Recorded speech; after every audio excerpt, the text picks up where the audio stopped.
customer choose what to pay based on their budget is pretty edgy.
Peace, peace, peace, peace to the gods, peace to the gods. Good morning, everyone. Welcome to another edition of High Frequency Radio. I'm your host, Yusef-El. It is the morning show. Got a good show lined up for you today. I decided, I was really, just like, I kind of ride off of my consultations and everything. I said, you know what, I'm going to do I haven't done a natural law show in a while because of the scheduling that Blog Talk has put us into. But I'm taking care of that, But I decided today, I said, I'm going to do a natural law show because I haven't done a natural law show, and a lot of people really like the natural law show. So, and I said, okay, how am I going to incorporate this, with everything else that I'm doing? And the reason I wanted to do this show today is because I'm always getting these calls. Everybody's always talking about a remedy. Remedy. It's like really like when you're in this business, and it is a business, you can essentially, there are like two key words that you can use that's going to like garner a lot of attention in this business. And one of them is discharge debt, and the other one is remedy. You throw around those two words, and everybody's going to flock. Remedy, discharge debt. Remedy, discharge debt. That's what everybody want to know about debt discharge. And I'm like, it's like, when I first got into this, it was not about debt discharge. And, it just wasn't about that. It was about learning. It was about learning as much information as you could. Primarily, most of the people, though, when I first came into it, everybody was trying to get access to this account. Everybody was saying, well, there's money in the account. We can have, as much money as we want. It's in the account. We just got to get into the account. And that was, that was primarily, basically, the mindset of the average person when I first got into it. Everybody was trying to get into the secret account and get access to millions of dollars and live life happily ever after. And, because, they had some type of entitlement right to this money.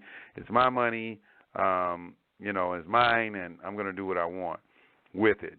And, and since I started studying trust law, and when I started studying trust law, I began to question that. I was questioning that. Nobody's been able to really explain it to me since. Because in trust law, I was saying, well, okay, if you didn't create the trust, how are you going to govern the trust corpus? How are you going to, take the money out of the account of something you didn't create? That's just like if I create a trust. If I have, my children, I got like, 3 kids, and I create a trust for them, a trust fund. And I put, like $10 million in the trust fund.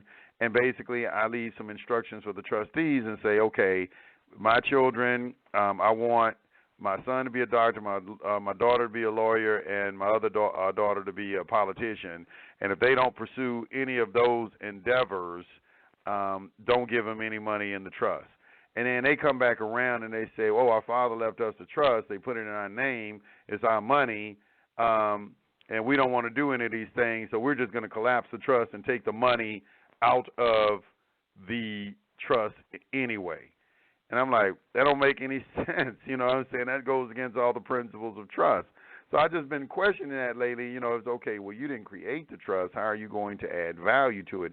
The only thing that you really have value toward anything is your labor, and that means you can create a trust of your own and collateralize your labor just similar to the way that they are doing it, within their system. And, I can see that. I can understand that. That makes sense to me. And I can say, okay, I can see how that can be done. But, as far as the other stuff that a lot of people out there are attempting to do, I had a question. I'm like, okay, this doesn't make any sense to me. How are you going to collapse this trust and you didn't create it? You're not the creator of the trust. And that goes against all the principles of trust law. It doesn't make sense to me. However, somebody will come along and try to make it make sense, but it just does not make sense to me that, you get access to something that you didn't create. And people are going to ignore that and still, put, stuff in people's minds. So the thing is that remedy, it's like this remedy stuff. If I put out there, well, we have remedy. You can get a remedy by doing X, Y, and Z. You can get a remedy by doing X, Y, and Z. And I've been kind of like watching this for a long time. You know, I've seen people come and go, and everybody's coming with the remedy thing now. Remedy, remedy, remedy, remedy, remedy. And nobody ever really talks about the real remedy, which is the, you know, the mindset of the individual that, you know, is attempting to access the remedy. You know, that is the real remedy, is the principle of mind and its ability to create things and manifest things in the physical world. This is a subject that doesn't really get talked about very much because it's just not believable to a lot of people, especially in a climate where everybody is religious-minded or indoctrinated under some sort of dogmatic type of religious system and everything, where, you know, God is a white man in the sky, and he is watching over everybody, and he is arbitrary and capricious with his disseminating blessings and everything, and is only going to get a blessing unless you didn't accept it, Lord Jesus Christ as your Lord and personal Savior, all this stuff, you know. But so today I kind of want to get into a discussion about real remedy, where real remedy lies. Real remedy lies in your ability to think in a certain way all the time, persistently, continuously, with a certain amount of power. And that is how you can create things. You can create anything that you want, essentially. And this is not focused enough. People don't focus on this enough. I don't know why, but they just don't. But this is, in my humble opinion, is the most important topic that we could engage in on this show. And, you know, I try to talk about it as much as I can. And, you know, I did a seminar up in Detroit. And, you know, when I started talking about like character and morals, and I did get on the women kind of tough. And somebody got offended. We didn't pay this money to come in here and listen to you talk about this. But they want to talk about getting access to accounts and things like that as if there's not a character aspect associated with it. It amazes me in studying all of this information how many people really don't associate their character with remedy and so forth. It's like there's a character assessment that goes along with this. You know, we talk about platform trading. You know, people want to put things on the platform, get $100 million off the platform. You know, just things like this that you hear, that you see being thrown around, but nobody really talks about character, because the state of mind in the general person's mind is that, you know, they should be able to access the remedy and still be able to do whatever they want to do, you know, whether that violates the tenets of natural law or not. You know, I should be able to go about my business in the way that I want to, and you're going to give me this money on top of everything. And that's the mindset. But today, we're going to talk about natural law. I'm going to get into a little religious conversation today, but primarily I'm going to be talking about natural law, and I'm going to be coming primarily out of a book called The Kybalion, once again. And if you're unfamiliar with The Kybalion, I've done a couple of shows in the past on The Kybalion. The reason I'm always talking about The Kybalion because it's the principles that are involved in it that you can't escape, that apply toward everything that you're going to be doing. You even see these principles in law. They're talked about in religion very heavily.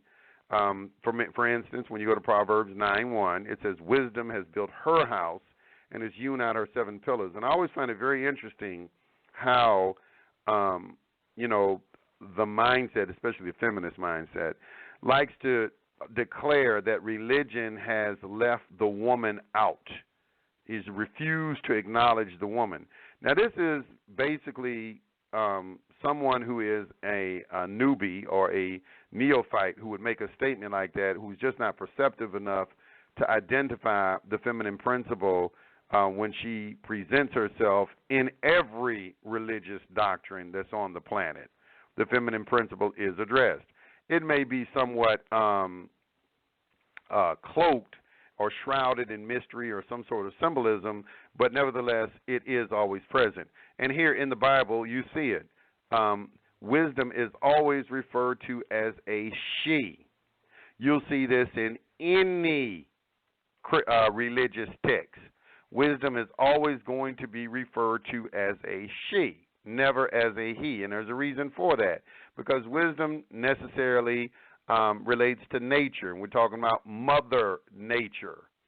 So we have these principles that are called masculine and feminine that do present themselves in every religion in the form of what would be called the gender principle. So you would have, Father God and Mother Nature. Now, the base individual, or the individual who is like a neophyte or just basically thoroughly, you probably have some sort of feminist mindset or some sort of patriarchal or matriarchal type views. It goes either way. They're both just as base. We'll contend that that this is this masculine and feminine thing is represented by penises and vaginas. And this is why you have these arguments today. The universe is a vagina. It's been proven that the universe is a womb, and and all these different things. And it's like, well, yeah, the universe is a womb. So my next question would be, well, what impregnated it? Okay, what was the cause behind what is causing events to occur in the womb where it gives birth to something? That would be my question. And that necessarily implies that there is a masculine principle somewhere wherever you have a feminine principle. Wherever there's a feminine principle, there's always going to be the presence of a masculine principle as well. And these can be expressed as active and passive. They can be expressed as positive and negative. There are many different ways because one of the principles is there are two sides to everything. So today we're going to get into this discussion because it's just, in my opinion, for you to understand anything as it relates to law, you got to understand natural law. For instance, we talk about public and private, which one of the principles, once again, is there's two sides to everything, or there's a polarity associated with everything. And understanding that principle, you can understand why there is a public and a private. And you can begin to understand how their spheres of operation differ and how they separate from one another by understanding the natural law principle that is present behind it. Okay? So the Kybalion is called a key, or the great reconciler. And what it means by great reconciler is this, is that the average individual out there is under the impression that all of the religions are different.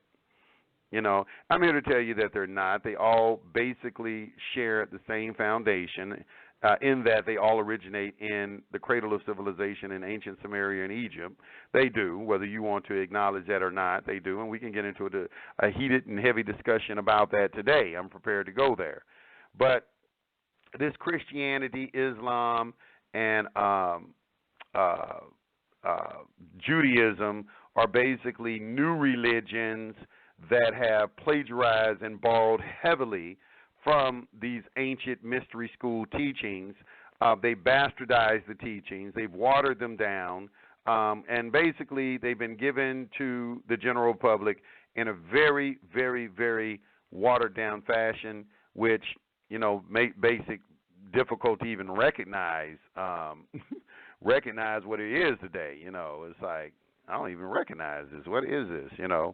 So today we're going to discuss that. We're going to be discussing that. We're going to go into principles, and there's a book that I'm always loving to introduce people to. It is issued by the Masonic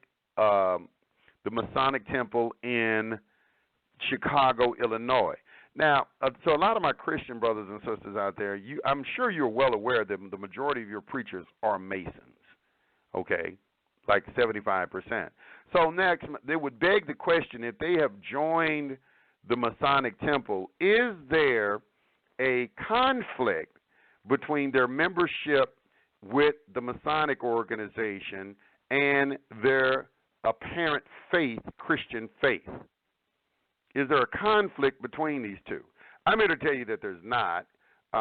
There's not a conflict. There's just as Jesus would do in the public, he would always talk in parables, and in private, he would just give his listeners the literal meaning of what it is that he's saying, and that's what we're really dealing with.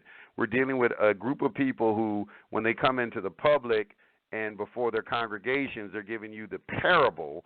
And then in the private, they are interpreting the literal sense of the cryptic messages that are contained in a lot of these religious manuscripts. So today we're going to see if we can give people some of the keys. Now, additionally, also, we're going to see how this relates to the legal system as well. the legal system is chock full of individuals who are also within these organizations, such as the Masons, the Shriners, the Brotherhood of Light, whatever. There's a real interesting book. I'm going to direct everybody's attention to. It's on my website. I would very heavily suggest that everyone read this book, okay? And the reason why is because it gives you some insight into what occurs within these organizations, these lodges and so forth. And the name of the book is called Frabeto the Magician. It's called Frabeto the Magician. There is a movie called The Illusionist. It's called The Illusionist. Some of you may have seen it, some of you have not. The Illusionist is a very, very watered-down version of Frabeto the Magician. Very watered down. They took it and kind of made it into a love story, is what they did. But after you read Frabeto the Magician, I want you to go back and watch The Illusionist, because I want people to start to get a sense of where some of this stuff is coming from, that they're making these movies with, because a lot of people just take things at an entertainment value and never really, come to an appreciation of the intelligence and the information that the creators of these particular media are attempting to convey to their listening and watching audience. So check that out. It's called Frabeto the Magician. Frabeto the Magician. Okay, Frabeto the Magician. It is on my website. Now, I want also people to check out, it's a document called The Kybalion. Now, also, additionally, real quick, if you're trying to chat, I think the chat room is open today on Blog Talk, but if you don't want to use the Blog Talk chat room, there's a chat room on the stream. Hit the link on the stream, and another chat room will open for you. All you got to do is hit if it stops working, just hit right there on the stream. I put a link. You ain't got to go nowhere. Just right there on the link, you can hit it, and it's a better chat room, too. I don't know why people like to use the Blog Talk chat room, but this chat room to me is like a lot better than the ones they have. All right. But we're going to be talking about the Kybalion today and the 7 principles. Okay, so let me go back. It says, wisdom has built her house, talking about Proverbs 9:1, has built her house and has hewn out her 7 pillars. What is a pillar? A pillar is something that holds everything up. So wisdom uses 7 pillars to hold everything up. Everything in manifest creation. When we get also in Proverbs, we find that wisdom was the first creation. Now, you see this paralleled also in the Egyptians when Isis is talked about, or Ma'at is talking about that she's the first daughter of chaos. And this is why I can't understand why the feminists keep on trying to say that the woman is God and refuse to acknowledge that when you read these books, this woman is God concept has an origin or a creation of her own. And this is the reason for this is because of this misunderstanding of the word God. This word God is probably one of the most critical things for people to come into a conscious understanding of. The word itself, God, we all know is a German word. The German language didn't exist until around 750 A.D. You do not find this word used in Hebrew, in the Hebrew text. In the Hebrew text, you have a plethora of other words that are used. Everything from Elohim to Adonai to El Shaddai. You have a lot of different words that are being used, and these people have just found it within their, I guess, wisdom to just translate it all as God and give you the impression. And it leads to confusion because in Genesis, you will find it says, and God said, let us create man in our image. Let us create man in our image. This has been something that has been a kind of a conundrum for religious scholars and everything, and everybody has attempted to explain it away without any type of really, biblical foundation or loosely construed biblical foundation to try to explain it. Because in the reality of it, the word Elohim is being used there in Genesis in Hebrew, and it is a plural word. So really, it should have been translated, and the gods said, let us create man after our image and after our likeness. That sounds like a correct, that now the sentence makes sense, but that would go against the tenets of religious dogma in that there is only one God, and which there is only one creator of the boundless universe. But there's been a confusion in these Bibles because what is happening in these religious texts is they are attributing to these characters in these religious books, they are giving the characteristics of the all and clothing them on the individuals that are speaking and acting and talking in these religious texts. And I'm here to tell you that they are not one and the same. They are two different entities. So this has necessarily contributed to the widespread differences in people's conception of God. People have a different conception of God. One person over here may have a conception of God as a man. So they will use the word he very loosely, and it will engender, images in their mind of a man in heaven, some loving man in heaven that, is watching over everybody, and, you know what I'm talking about. But that is a concept that people are carrying around in their mind. Additionally, he has to have a son, and of course we're going to make the son into a white man, and that's necessarily going to engender feelings of inferiority in other races because God is a white man, and so what is wrong with you? And while some people today, you may have some listeners who may feel that, this is, why is Yusef-El talking about this? This is very important. Because when you go and study the history of a lot of these religions, there was a time in a lot of them, especially like Jehovah's Witnesses, Seventh-day Adventists, Mormons, and different religious organizations like that, where black people were considered cursed, that they did not have access to heaven or the priesthood, and there were things like that were going around. So this is very important for people to know this type of stuff because this type of mentality still prevails today, but in secret within these organizations, and people go out there and run out and attempt to join these organizations and everything. Is really interesting to me. Why would you even want to join one of these organizations when you look into their history?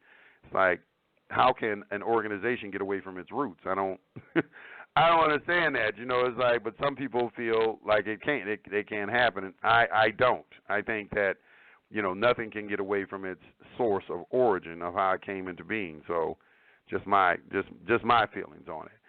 But anyway, back to, I don't want to digress, back to what we were talking about. We're discussing today these principles, and we're coming out of a book called The Kybalion that is put out by the Masonic Temple in Chicago. Now, if you go to my website, and you go to the PDF section of my website, you will see this book. You'll see Prometo the Magician, and you will see over in the esoteric section, you will see this document called The Kybalion. Now, this Kybalion, I'm going to put the link up in the chat room.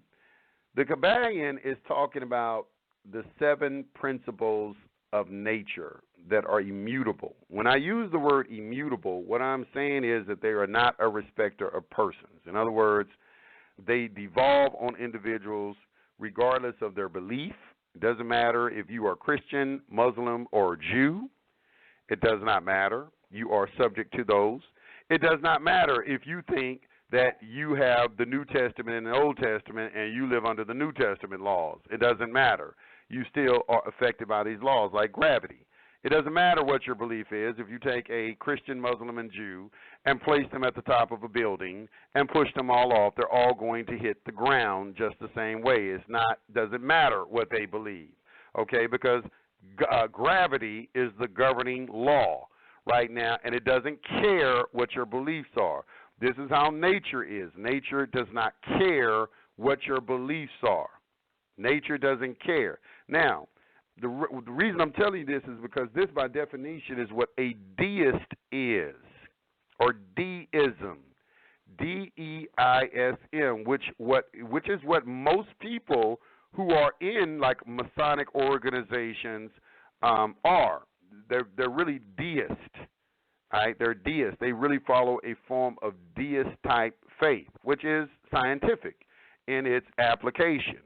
The founding fathers, who were Masons, they were deists.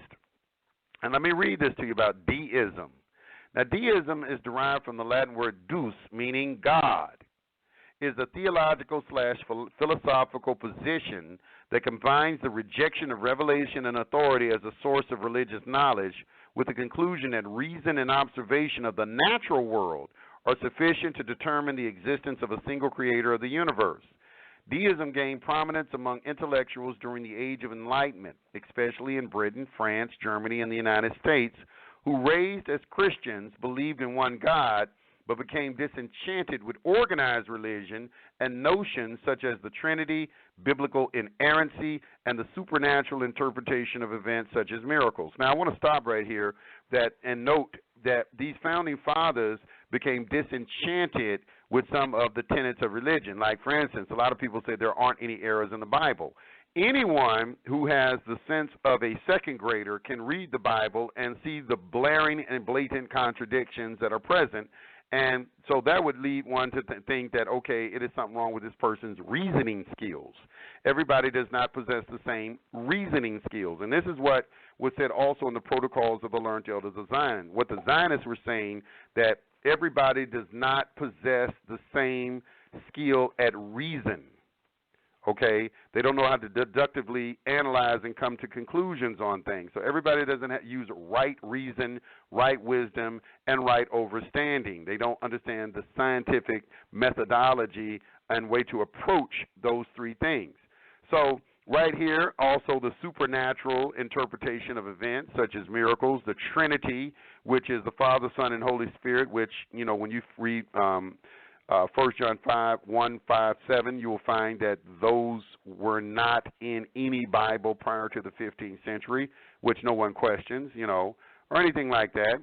No one has access to any of the original books. All people have our oldest books, like the Latin Vulgate in Christianity and the, I believe it's the Malay script in the Quran. I may be wrong, maybe one older. But no one has the original, because they will tell you, well, it was inscribed on the hearts of the prophets, and what that means is that it was committed to memory. And a lot of this stuff was passed down through memorization, down through different eras, down through time. So when we get into this deism, okay, this deism is necessarily critical for people to understand as it relates to when we get into concepts of God, because in deism we're talking about the observation. All it takes is the observation of nature to come to a determination that there is a higher intelligence in the universe. And I think we can all agree that the further you get away from nature, the more you're going to suffer, and the more you come back to nature, the more you're going to come back into harmony and so forth. So nature is what we need to look at. So we're talking about natural laws. And when we say natural laws, we can use natural laws as a synonym for God's law. Okay, so when you hear this word natural law, I want you to think God's law. Now, I want some I'm going to have to inject some clarification here. We have a God's law that is promulgated in the Bible, what people know as the 613 laws that are present in the book of Leviticus and the book of Deuteronomy. These are not necessarily natural law. They're only natural law in the sense that the being that is dictating it is a student of natural law, or is someone who honors the laws of nature and is trying to give direction to individuals to keep them from violating natural law tenets. And I always like to use the example of the food. Food is, to me, in my opinion, one of the greatest examples of how the laws of nature are not a respecter of persons. In the Bible, you were giving instructions on certain foods not to eat, unclean foods versus clean foods. And, we take pork, for example. The Christian today will say we're not under the law. We can eat pork, or we can eat whatever we want to. And they're like human garbage disposals. They will eat any and everything. They'll put any and everything in their mouth, whether it's clean or unclean. Shrimp, catfish, pork, sushi, chitlins, just whatever. You know, they're going to eat whatever. Everything is a delicacy. Everything is fair game to be eaten. They will make a delicacy of almost every animal on the planet is open game to be made a delicacy of and to be eaten. And on a certain level, you have to think about the beast-like mentality that is present behind that. But in the Bible, you're admonished not to do these things. And then, of course, now we see with the health problems that are so rampant, we find where people are now finding that regardless of your faith, regardless of your belief, if you ingest these unclean foods in your body, it's going to give you an adverse effect. So now we have to, use our deductive reasoning, and we have to question, okay, this individual, this being, this God, this Elohim, that's what it's called what he's called in Hebrew, who is making these pronouncements, these 613 laws, because every time God says thou shalt, that is a law, and every time he says thou shalt not, that is a law, because he said my word shall not come back to me void. That makes it immutable. So when we talk about these laws, whoever this being is, he had to have some sort of intimate knowledge with the makeup of human beings in order to make a determination of what you can and cannot ingest in the body, what would naturally go in your body and what naturally won't go in your body. You were told that you were given the fruit of the trees to eat, and people have, ignored that as well. So that is the approach that I use, that we're going to be using today on the show. We're going to be using the approach, a kind of a scientific-like approach to understanding natural law and the laws of nature. And the guide that we're going to be using is the Kybalion, which is issued by the Yogi Publication Society, the Masonic Temple of Chicago, Illinois. Now, I went to, and when you start studying the Rosicrucian information, they also use the Kybalion. They also use the 7 principles, I think, as well as all of them do, because these principles are what I always use as a light to guide my feet on my path, on my walk through reality. This is what I use on everything. It is my approach to everything, even when I'm studying law or I'm reading cases and things like that. I've, read this so many times that it's just a natural knee-jerk reaction that I can see a principle contained in something that I read. And that is the point you got to get to. This is really something that we should have been taught at an early age. We should be knowing these natural law principles at, before 7 years old, because they need to really be instilled in us at a very early age and then carried on into adulthood, because it's just so it'll be just a natural part of us. We'll just kind of instinctively know how to move, how to think, how to act, and not violate ma'at, or not violate nature. So without further ado, I'm going to read this book, and as I read it, I'm going to, I'm going to point out the salient points that I believe that should be acknowledged, and I'm going to give my interpretation. Now, let me just tell you this. The Kybalion is not a book. It is a collection of maxims, okay? That's what it is. It's really, you probably could fit the entire Kybalion on 1 or 2 pages, all right? But what we're looking at right now is we're looking at an explanation coming by was someone who was in term 3 initiates. 3 initiates. Now, this has been attributed to, and I have to give you the historical background. I don't know if this is true or not, but in studying the Kybalion, they have attributed the interpretation of this to I believe it was either Walter Russell or William Walker Atkinson. I think it's William Walker Atkinson is the individual who they have attributed the writing of the Kybalion to, as if he has wrote it under this pen name called the 3 Initiates. I don't know if that's true or not. William Walker Atkinson has wrote a lot of books. As a matter of fact, I have a library of them. I'm looking at right now about 30 books I have of his, and all of it is on dealing with the laws of thought, concentration, telepathy, mental influence, mind power, mystic Christianity, mental fascination, 14 lessons. I mean, just everything that he writes about is relates to this. I don't know if William Walker Atkinson actually wrote this volume of the Kybalion, but I want to point out that the Kybalion is not a book. It is a collection of maxims, just like the maxims that you see in the back of your Black's Law Dictionary. Okay, it is the same thing. And I'm going to read these maxims. Here, I'm going to go through the maxims first, and then we'll get into the book. The first of the maxims is the lips of wisdom are closed except to the ears of understanding.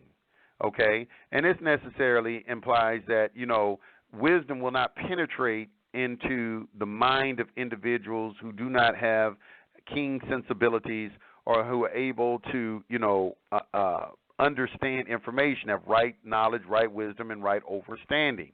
So overstanding or understanding is what you have to attempt to access first, get understanding. With all your knowledge, getting understanding. The next maxim is, where fall the footsteps of the master, the ears of those ready for his teachings open wide. These individuals who are able to recognize the master. We have a lot of people out there who are proselytizing this message that it's not necessary for you to read anything. And I think this is just grossly irresponsible. I think it is the view of an individual who is lazy, who does not like to read, and who also is incapable of reconciling the differences in religion and being able to disseminate from these ancient books what these people have passed on. Because what is wrong with reading a book of another individual who has an understanding of the laws of nature? It doesn't make any sense to me. But this is what they will tell you. But in ancient times, we had mystery schools, and people would look for a master so they could become a neophyte under. And this is what people really still should be looking for today. We still have that today. We have mentors, people mentoring people all the time in the same way. But it goes on. It says, when the ears of the student are ready to hear, then cometh the lips to fill them with wisdom. That is another maxim of the Kybalion. When you are ready for the information. If you were not ready for the information, certain books would not even come into your possession. You wouldn't even be listening to this show if you were not ready for certain information, because obviously the universe has, made me want to come and put this information out today. So, if you're listening to the show, you're ready for the information. You're ready for it. Let me go to the next one, the next principle. The principles of truth are 7. He who knows these understandingly possesses the magic key before whose touch all the doors of the temple fly open. Now, go back and read that maxim, and then I want you to read Proverbs 9:1 in your Bible, where it says, wisdom has built her house and has hewn out her 7 pillars. Okay, and I want you to kind of start to think, wow, this is talking about the same thing. You will really begin to appreciate the wisdom and the insights of different individuals who write in different religions, and understand that they can only use a frame of reference from their time to write their books, and we should take that into consideration whenever we're reading any of these old books, such as the book of Proverbs. They didn't have, automobiles and televisions and, cell phones and things during that time. So a lot of the wisdom would always be expressed with the times. You'd use that frame of reference. So just keep that in mind also. Now, additionally, another principle, the all is mind, the universe is mental. Now, what you're going to find that the ancients would always refer to God as the all, Christians do this today, whether they know it or don't know it. They do it in the form of calling God the omni. Omni means all. They call him the omniscient, all-knowing, the omnipotent, and the omnipresent. Okay, all-knowing, all-powerful, and all-present. So there is no difference there. Okay, these characters of God are expressed different ways and different times. In ancient times, the wise always referred to God as the all. They did not anthropomorphize God, meaning change him into a man. What they did was they took his power and they would use that, have a universal description of the Creator, not as a man or a woman or anything like that, but God in his character, in his attribute as being all present, all present. Now, this is expressed as a universal mind because there is an intelligence that is expressed in the universe, because we are the products of that intelligence, and the creation could never be greater than the creator. So if we are beings that have manifested as an aspect of this all, and we expressed intelligence, and that same intelligence has to, at least to a greater or even an even degree, be expressed in the universe. So, I hope everybody's just kind of following along with me, because I want people to kind of get an idea of how, when you read something like the Kybalion, or information that's very similar to it, how God is being viewed. All right? God is being viewed as the all. God is being viewed as something that you cannot separate yourself from. Okay? You cannot add to the all, because where would you get it from? You cannot take away from the all, because where would you put it? If you could do either of those things, then there would no longer be defined as the all. Okay? So you can't do either of these things. So once you understand that God is the all, now you understand your relationship to God. You begin to make the connection. You begin to see that you are a part of God, and God is a part of you. And all the qualities of God are present in you as well, just in a lesser degree, no different than an ocean. You take an ocean and take a teaspoon out of it, the teaspoon of water still has all of the same qualities as the ocean, but it just has them to a lesser degree. You are like a teaspoon of water pulled out of the ocean of God, still in possession of all your God-like qualities, okay? So the all is mine. This is a principle. Another principle that you will hear a lot of people talk about, and they don't know the origin of it, is as above, so below, as below, so above. This is something also that gets confused, because what we're talking about is we're talking about the different planes of existence. We're talking about the spiritual, mental, and physical planes when we get to as above, so below.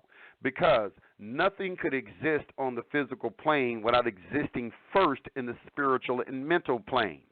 So if you can kind of imagine this in your mind, the spiritual and mental planes will be above, and the physical plane will be below. So as below, so above. So when you're looking at something in manifestation on the physical plane, you know that it has a spiritual counterpart in existence on the spiritual plane. It had to exist there first. Everything has to have spirit. Nothing could exist without coming through the spiritual plane first, and then taking on mental qualities, and then taking on a physical form.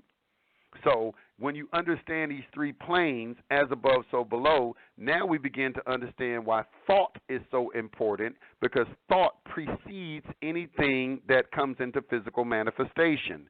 This is why we have to understand these different planes and everything, and now we can begin to get a clear understanding of why the law of attraction is real, and the law of manifestation as it relates to anything that you think about, all the time is going to, come into your reality. So I just want to, just put that out there. That's a maxim. So as above, so below. The next one is vibration. Nothing rests. Everything moves. Everything vibrates. Now, this has been scientifically proven. Okay, everything around you is in a constant state of flux, whether it is perceptive to your senses or not. A rock is vibrating.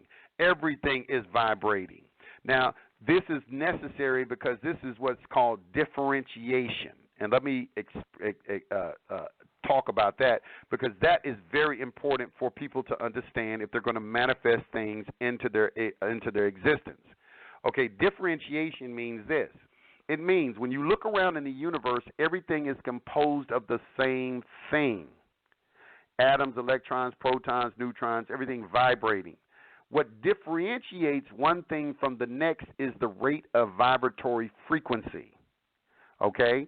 But it's all composed of the same thing. Now, if nothing was vibrating or nothing was moving, you would have nothing in creation, what would be called no thing. But for something to come into manifestation or into existence, it has to vibrate. okay? So the ethers, okay, or what you would call God, would have to begin to vibrate. Now, this is expressed in religious dogma as God said something, and God said, "Let there be light." God spoke everything into existence. Okay, so if God was silent, that means that there was nothing in creation. There was no, but at the point God began to speak, he created a vibratory frequency, and everything within began to come into existence. And what differentiates one thing from the next is the vibratory frequency, or the rate of speed it vibrates at, and the rhythm also that it vibrates at. So this is why everything, you have to understand that everything is in vibration, and you are a vibratory creature. This is why they're doing a lot of experiments with sound, and they're finding all the different things sound could do. If you've seen that movie Prometheus, you'll see that those extraterrestrials operated their entire network through sound. So sound is very important for people to understand. Vibratory frequencies, okay, is one of the principles. Everything is vibrating. The next maxim that's coming from the Kybalion is polarity. Everything is dual. Everything has poles. Everything has this pair of opposites. Like and unlike are the same, opposite and identical in nature, but different in degree. Extremes meet. All truths but half-truths, all paradoxes may be reconciled. Now, this is the Kybalion. This is the maxim of polarity. Okay, now, this is a very, very good one because basically it can be expressed in very simple terms that everything has two sides. Everything in creation has two sides. Everything. It is still a part of the all. This is where you get the masculine and feminine principle from as well. There has to be a masculine and feminine principle because there has to be active and passive, okay? That principle is expressed throughout the entire universe. You need both, okay? Not one or the other, okay? Now we get into the principle of rhythm, the next maxim. Everything flows out and in. Everything has its tides. All things rise and fall. The pendulum manifests in everything. The measure of the swing to the right is the measure of the swing to the left. Rhythm compensates, okay? Everything has a flow. Everything has a season. Doesn't that sound familiar coming out of your Bible? How the different season, everything flows in and out. There is a certain rhythm to everything in creation as well. And when you learn that rhythm, you begin, and some people will kind of equate it with, they're having a real good time in their life, and then they start having these thoughts, man, things are going good. Things have to go bad at some point. Things have to go bad at some point because that's the natural rhythm of things. You have up times and down times. Well, when you begin to learn the principle of rhythm, you begin to learn how to polarize yourself, and by your thought processes, by not equating everything with good and evil. Everything is just a process. But that's in the higher degrees. The next one is the principle of cause and effect. This maxim, every cause has its effect, every effect has its cause, everything happens according to law. Chance is but a name for law not recognized. There are many planes of causation, but nothing escapes the law. Now, this is one of the things I was talking about where I wanted a lot of people who are, immersed in religious dogma to understand, especially those who say, well, that's the Old Testament, this is the New Testament, we're not under the law. You will always be subject to the laws of cause and effect. The laws of cause and effect are a natural law, and they are expressed in legal terminology as well. A thing is, one of the things is a thing is bound, a thing is unbound the way it is bound. That's a legal maxim that you can find in the back of a Black's Law Dictionary. That is necessarily talking about cause and effect. Okay, for every effect there's a cause, for every cause there's an effect. You have to learn the laws of cause and effect. When you learn the laws of cause and effect, you can predict the future. You can become a prophet. Okay, that is how you learn how to predict the future, by learning cause and effect, because every effect has a corresponding cause associated with it. So this is why they say the definition of insanity is to keep doing the same thing over and over again, hoping for a different result. That is how the universe is set up. The universe is set up in that the law will, if you keep doing the same thing, you will keep getting the same result. This is why airplanes can fly, because if they do the same thing and they do their little pre-flight check and everything is done the same way, they can guarantee the safety of the passengers because they have a procedure in place where they will do the exact same thing every single time. The only time you will have a problem, like a crash or some sort of problem or something like that, is when something changes in the process. Maybe a screw got loose. Maybe somebody didn't do a pre-flight check. Maybe there wasn't enough fuel. Something changed in the procedure to give a different effect. But as long as you keep doing the same thing, you will keep getting the same result. This is not always bad. Sometimes it is good to keep doing the same thing, to keep getting the same result. This is what mentoring is all about. When you go and learn at the foot of someone who is wealthy, and they're saying, do what I do, and you will get what I get. Just keep doing the same thing I'm doing, and you'll keep doing the same, and you'll keep getting the same thing. So doing the same thing over and over again can be a good thing as well if you have learned what the corresponding effect is, and that is desirable for you. And you keep on doing the same thing. So another principle is the principle of cause and effect. Okay, another one is the principle of gender. We started off talking about this, and this is the maxim. Gender is in everything. Everything has its masculine and feminine principles. Gender manifests on all planes. It's very difficult for the woman as God proponents to understand this principle, and especially a lot of feminists, and I can understand why, because they are, trying to, put the female back on a pedestal and so forth and empower her and everything. She's never lost her power, but this is what they're trying to do. But they refuse to acknowledge and accept the fact that everything in creation has two sides. What's real interesting is when you get into a lot of magical texts, you will always see them make this reference or symbolize these masculine and feminine principles in different ways. It's called masculine and feminine, but that doesn't necessarily relate to penises and vaginas.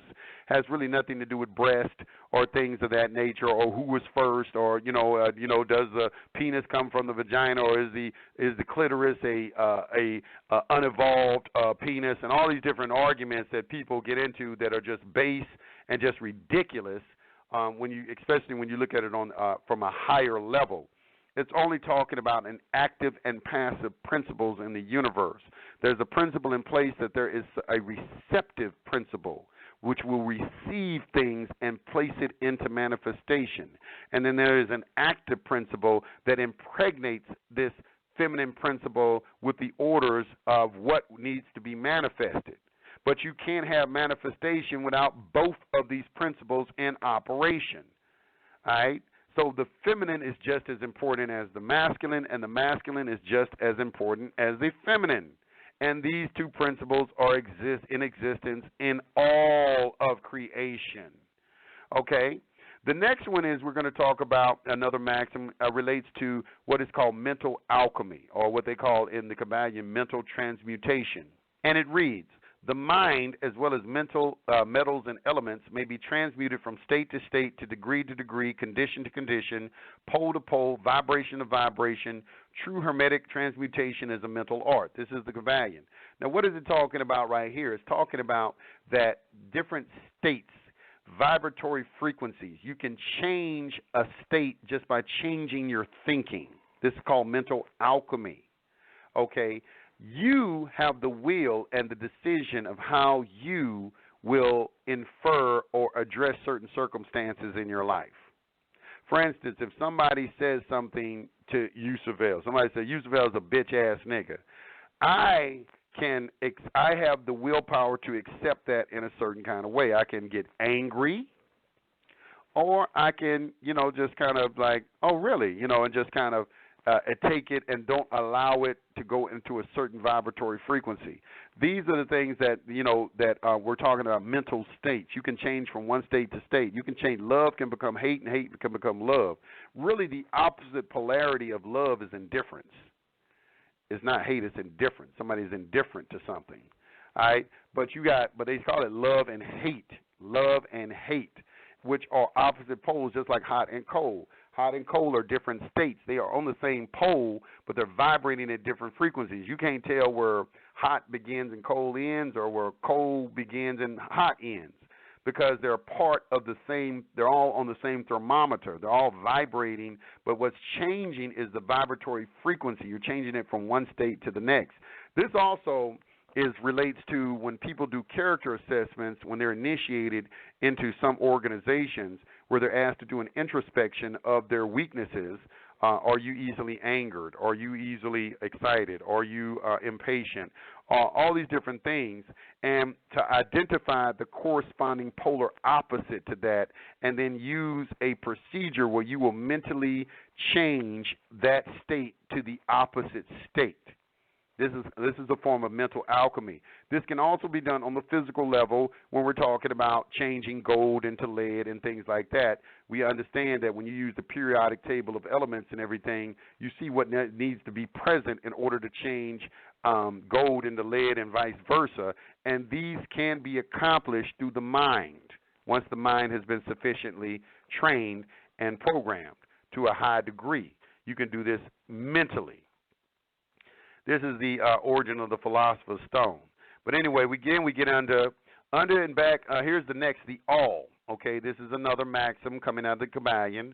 Under and back of the universe of time, space, and change is ever to be found the substantial reality, the fundamental truth, the Kybalion. Now, this is a very, very important maxim for people to understand, especially those who are immersed in religious dogma, who cannot reconcile the differences in the religion. Okay?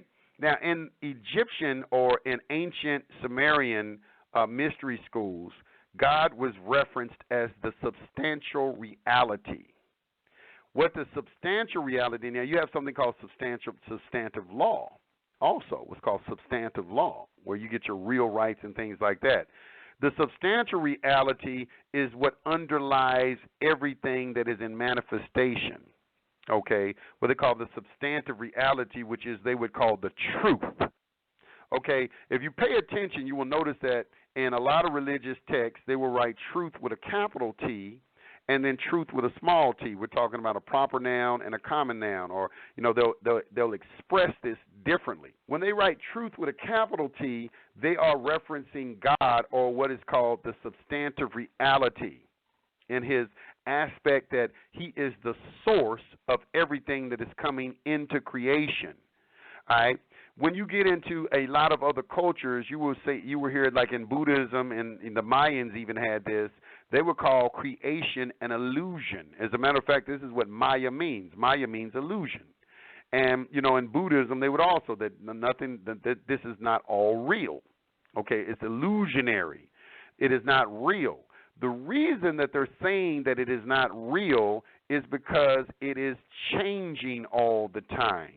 Anything that changes cannot be real. It cannot be a real law. This is the reason why man-made law is inferior to God's law, because God's law does not change. That's why they call it immutable, because it cannot be, there's no outside force that can work change on it. But something that is subject to change is expressed as illusionary because it's in a constant state of flux.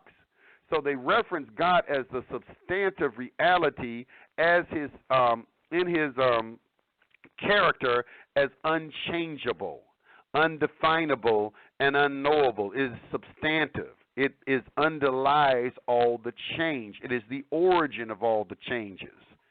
All right? So that is God. He's the substantive reality. So you can use that as a synonym for God when you are reading the Kybalion, the substantive reality. Okay? It is under and aback the universe, time, space, and change. Notice a time, space, and change.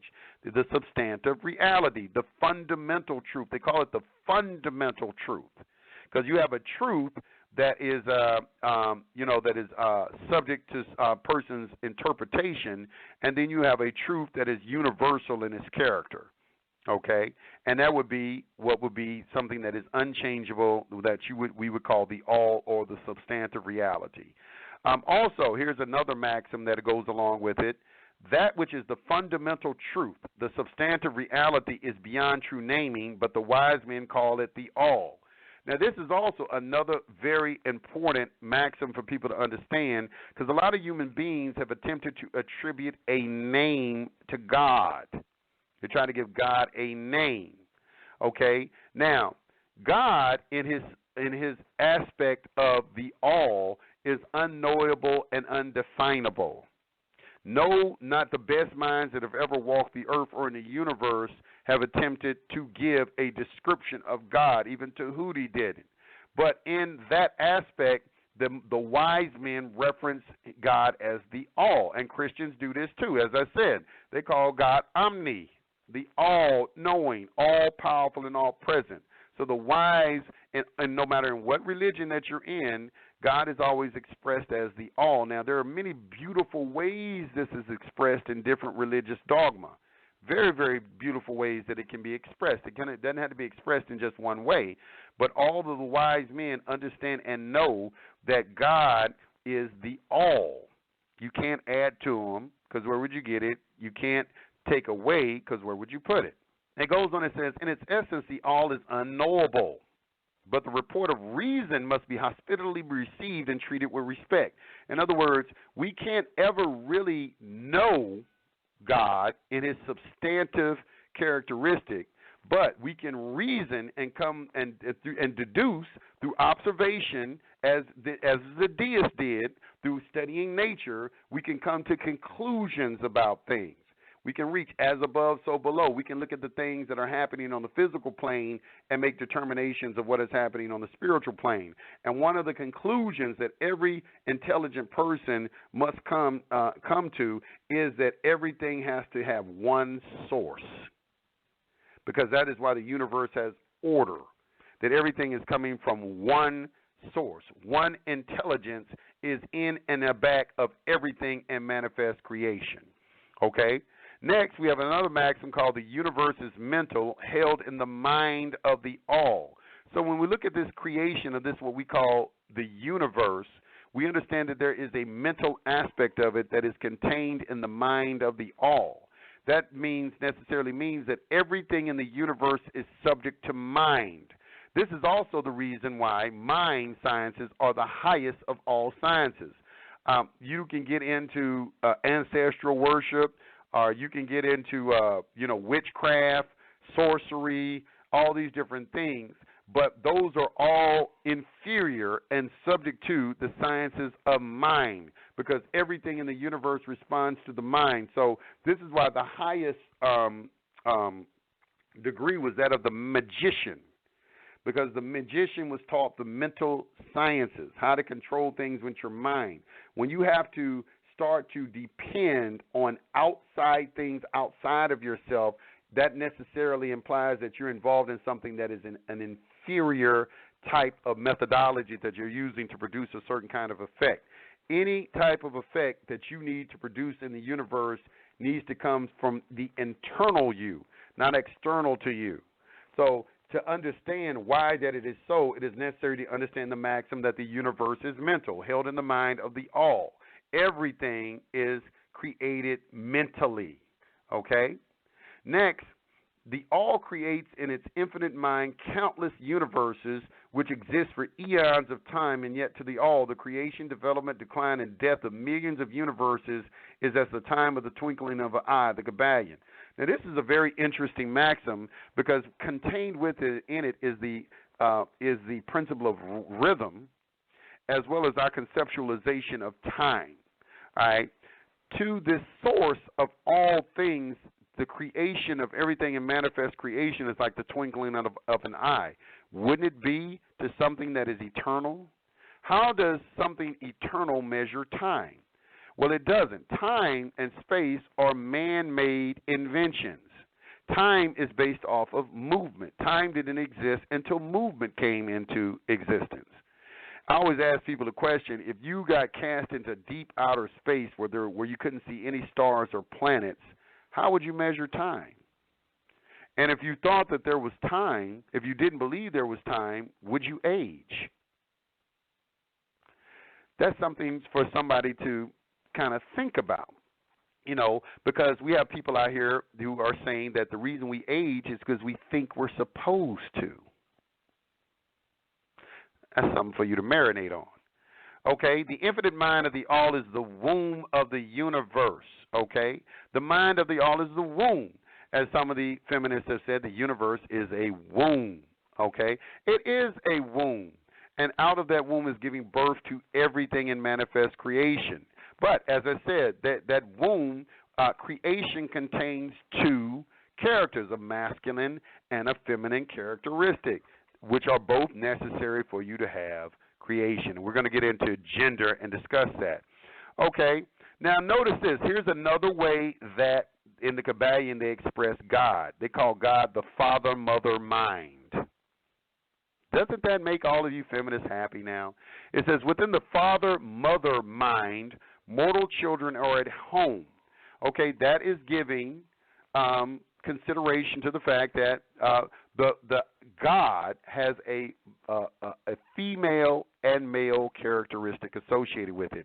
Now, when God is in the process of speaking things in manifestation, he is in his masculine characteristic. When God is in his characteristic of manifesting things, he's in his female characteristic. I hope that's a pretty good explanation for people, okay, to understand that. But let's get back. Another maxim, there is not one who is fatherless, not motherless in the universe. You are never alone. There's always someone, you always have a father and a mother. Now, 1 second, y'all. I'm sorry about that. Somebody is calling me and I'm on the air. Anyway, back to what I was saying, the Kybalion. Okay. Now, we have one called the divine paradox. Is also a very good one. And this is something that is kind of difficult for some people to understand when we talk about paradoxes. And let me read this. This is also a maxim coming out of the Kybalion. It says, the half-wise, recognizing the comparative unreality of the universe, imagine that they may defy its laws. Now, these are, necessarily some of the people on this planet who are here who want to become like God. If you want to see evidence of this, this is when you go in the book of Isaiah and you see this. These people are imagining that they can defy the laws of God. That, by definition, is insanity. To think that you can defy something that is immutable is insanity, okay? You can only defeat nature by obeying her. You can only defeat nature by obeying her. That is, I love how that was expressed, and that was in the fundamentals of esoteric knowledge where that was expressed, that you can only defeat nature by obeying her. And what that means is that for you to become a master, for you to learn how to utilize the laws of nature to your benefit, you have to obey those laws first, and then learn how to utilize those laws for your benefit. Because all the laws in the universe that are immutable are put in place for your benefit. You have to understand that. Okay? So the half-wise recognizing the comparative unreality of the universe. Now, right here, they're recognizing the comparative unreality of the universe, meaning those people saying everything is an illusion. Imagine that they may defy its laws. Such are vain and presumptuous fools, and they are broken against the rocks and torn asunder by the elements by reason of their folly. The truly wise, knowing the nature of the universe, use law against laws. Now, I want you to pay attention that they wrote law in a capital letter, and then they wrote law in a lowercase letter. You have to pay attention to the rules of English grammar, because contained in that grammar are great secrets. Okay? The reason that is written that way is because the law written with a capital letter is the laws of God. You have to use the laws of God against the laws of men. This is why I'm always telling you that the ultimate remedy is spiritual. You have to understand spiritual laws. It's very difficult for the layman to understand when I say that because their mind is so contained with so much religious dogma, they don't understand what I'm saying. They think you're trying to take them to church or something like that, and that is not at all what we're talking about. So right here we see that the truly wise, knowing the nature of the universe, use laws against laws, the higher against the lower, and by the art of alchemy, I mean, we talk about alchemical processes, transmute that which is undesirable into that which is worthy, and thus triumph. Mastery consists in not in abnormal dreams, visions, and fantastic imaginings or living, but in using the higher forces against the lower, escaping the pains of the lower planes by vibrating on the higher. Transmutation, not presumptuous denial, is the weapon of the master. All right, so right here, this necessarily implies that we have to learn how to focus as well. Focus the mind in a certain direction, and you will defeat the lower laws. Okay? This is what you're going to start seeing in your Bibles and all of this too, once you read all of this. Now, the all in all, here's another maxim on page 26. While all is in the all, it is equally true that the all is in all. To him who truly understands this truth has come great knowledge. And that what it means is that you are part of the all, and the all is a part of you. As I said earlier, you contain all the qualities of the all that are present in you. As below, so above, as above, so below. Okay, what is present in the universe is present in you, okay, to a greater or lesser degree. You and yourself, you are a walking universe because size is relative. They kind of talked about that a little bit in Men in Black. They tried to tell everybody that size is relevant. How do you have a universe on your neck? The dog was walking around with a galaxy on his dog collar. He said humans are so naive. Size is relative. Why do they think everything has to relate to their understanding of things? Size is relative. When you get into the microscopic level, there's a whole world going on the microscopic level, beyond the senses. You know, on the cellular level and everything, there's intelligence and everything. Size is relative. Okay, and let's go back, and that's it. You know, as above, so below. And I see people are checking in. So the Kybalion, we're going to talk about that today a little bit and talk about how does this relate to what y'all are doing with your remedies and things like that, or attempting to get, you know, remedy and things like that. Let me take a phone call real quick. I see somebody in chat blowing up my chat. 916-2340. You're on the line. Peace to the God. Peace to the God. Peace to the God. You tell him over here blowing up the chat. Yes, sir. Well, I can't help it. You know, everybody has their favorites, and divine natural law is definitely one of mine. And I've been really sincerely hoping that the black community, for the most part, would open up our minds, you know, to more of the current events as it relates to natural law and, you know, however it is that we're trying to, you know, get our status corrected to move forward. And the reason why is I'm definitely a student of the Kybalion. And I listen to it on my audio reader every day, once or twice a day. And I've been doing that now for a little bit of time, and I'm really happy that you put it in a perspective, because there was something about it that was, every single word does not resonate with my spirit. And when you said today that you could take the Kybalion, the true Kybalion, and put it on 2 pages, I was like, okay, there it is right there. Because when I was looking at it, and you would see as you go through the Kybalion that they have where there's a quote and then it says the Kybalion. I'm like, well, hell, where's the, you know, this is something that that's taken excerpts from the Kybalion. That's the Kybalion. What you're Kybalion. looking at is, they took those and somebody's explaining them to you.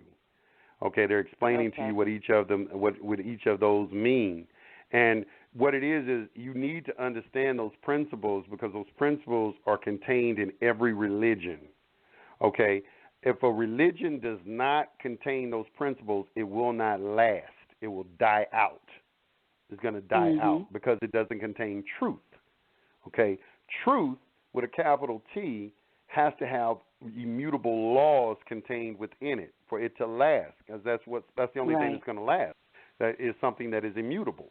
Something that is subject to change is not going to last. So it has to contain principles that are forever, that will last forever. And that is why you have to understand what those laws are. Once you begin to understand what those laws are and their universal application, now you can begin to reconcile the differences in religion, because now you're going to look within those religions and see whether or not those principles are contained in that religion or not. And what you're going to find is that a lot of times they are, but because of dogma and people coming in and trying to give you an interpretation of something, what something means, and this person who's giving you this interpretation, they haven't been properly trained. So this is what they mean why Jesus was talking about the blind leads the blind. You have a blind man coming in trying to lead another blind man. They're coming in, they don't have any knowledge. They're a preacher, reverend, sheikh, rabbi, or whatever name they want to go by. They're coming in and they're attempting to teach you something about spirituality, and they haven't locked down spiritual principles. So, and then this is creating division, because now the division is coming because this person over here is using Allah and this person over here is using God, and now there's a division because, well, you haven't accepted Jesus Christ as my Lord and personal Savior, and none of these arguments have anything to do with what is called God's law. As a matter of fact, they try to take people further off the track by giving them the impression that they are no longer under God's law, that they don't have to obey God's law, that they've been given some sort of pass from having to follow God's law. This is what's being put out there, and this is the product of a demon, all right, that is doing that, which is why you see the world in the state that it's in right now. It really doesn't even, it's beyond argument that there is something wrong with the way these people are teaching as it relates to spirituality, because you can look at the moral decay that is going on in society right now because of this doctrine that is being, proselytized against everyone. But I understand what you're saying about the words. You have to get into like substantive reality and differentiation. That right there may lose some people when they see substantive reality. What does that mean? You have to understand that something that is substantive is something that doesn't change. And this is also called the fundamental truth. They call it the substantive reality, the fundamental truth. Some people would call it chaos. When you look in the Greek, they call it chaos. All right? Chaos is another, because order out of chaos. This is what they say. Order came out of chaos. What that is talking about is chaos is something that is unknowable and undefinable. It's the void. Some people call it triple darkness. All of these words are synonyms for the same thing. When you get down into the religious dogma, they just use the word God, all right? But all of them mean the same thing. It's referencing the source of everything that is in manifest creation, that is in a constant state of change. Behind the change is something that has to be stationary, that does not change, and people have attributed different descriptions to that. Differentiation means the creation process, coming out of the source, because everything that you're looking at as creation is composed of the same thing, but how that composition differentiates itself is the science of vibration. All right? But go ahead. I'm sorry, you're going to say something. Yes, I'm glad you brought up, the substantive truth, and because I use the simpler terms that I got out of the Kybalion. I'll talk to somebody, about something, and then I'll ask them, do you know the difference between a relative truth and the absolute truth? Because that's another way of expressing it. Yeah, that's another way. I was like, wow, he put it a different way, and that's pretty cool. One of the things also, as it relates to the all, is that the all is genderless. The all is the sum total of everything, and I'm still working on this this ideology that we have in our mind as it relates to the man or the woman being God, for that matter. And I'm sure you've already looked at gender is a product of the all. You have to understand. This is why I say people have to understand the essence of the Creator. The essence of the Creator is unknowable and undefinable. You cannot define God. because the finite mind cannot circumscribe God. So you cannot define God, okay? You can't do it. It's impossible for the finite to describe the infinite, the state that you're in. So, like I said, when you hear someone on radio or something trying to say that God is a woman or a man for that degree, that right there, you know that's a neophyte.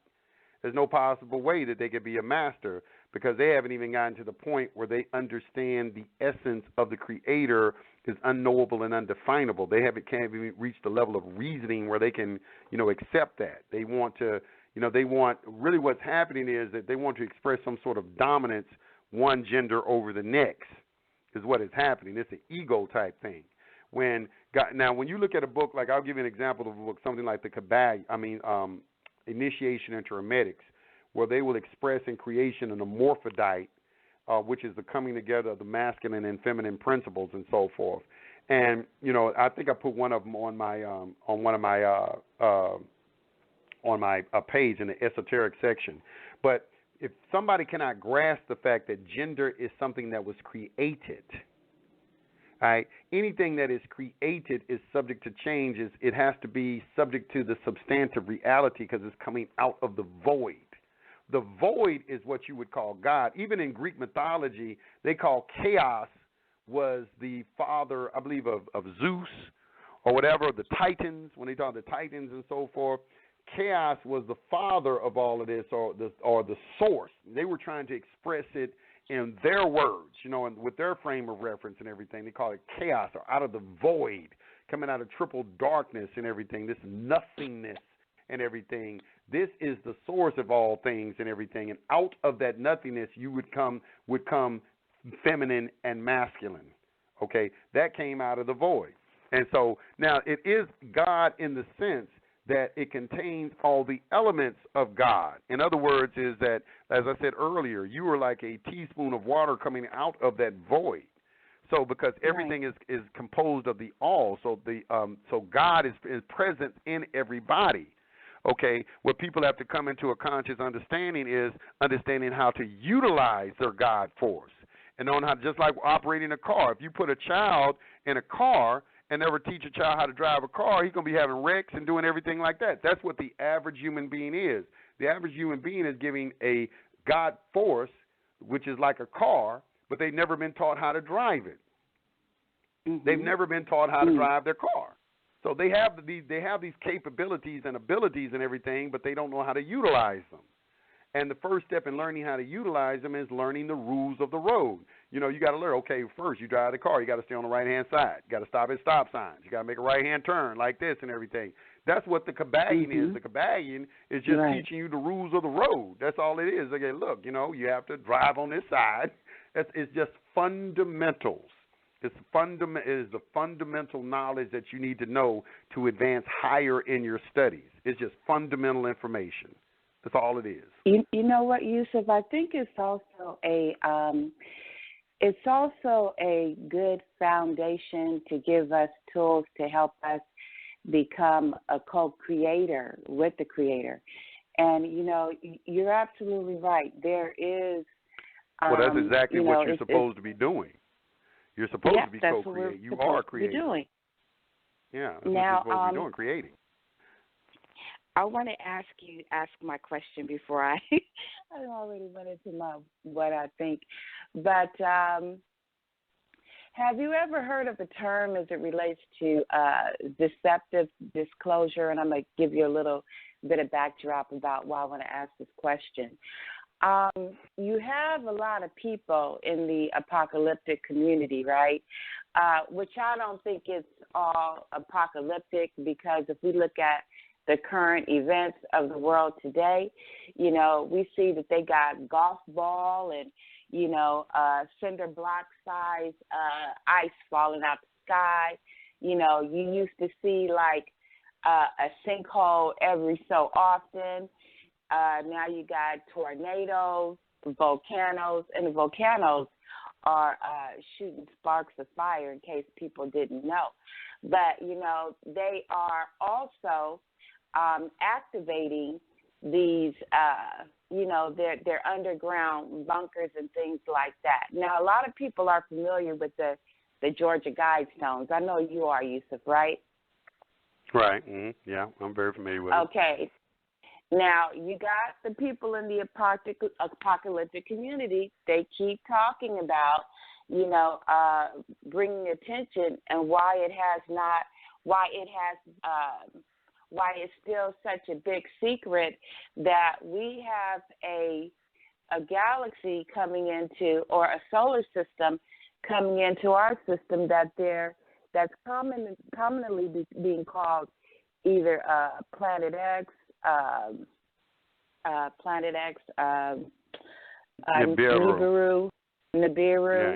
Right. They have another word for it, or name for it, called homunculus or wormwood. All these things, which are also in the Bible. They're also in different, historical books. And, we have the different places and locations like, Atlantis. We have even why Egypt looks so desolate. And we have, in South America, where you have communities that have just been erased off the face of the planet Earth. And it's remarkable to me, with all that we have to talk about, why are we not coming together collectively and putting these principles at work to prepare ourselves? Because with the big secret, we know that's another thing. Instead of giving you the 7, the Hermetic laws, they give you one. They give you a secret. The law of attraction is like, here's a little, do what you can do with that. But meantime, in between time, they're preparing for what the solar system coming towards the Earth, is affecting the Earth, and it is tilting the Earth.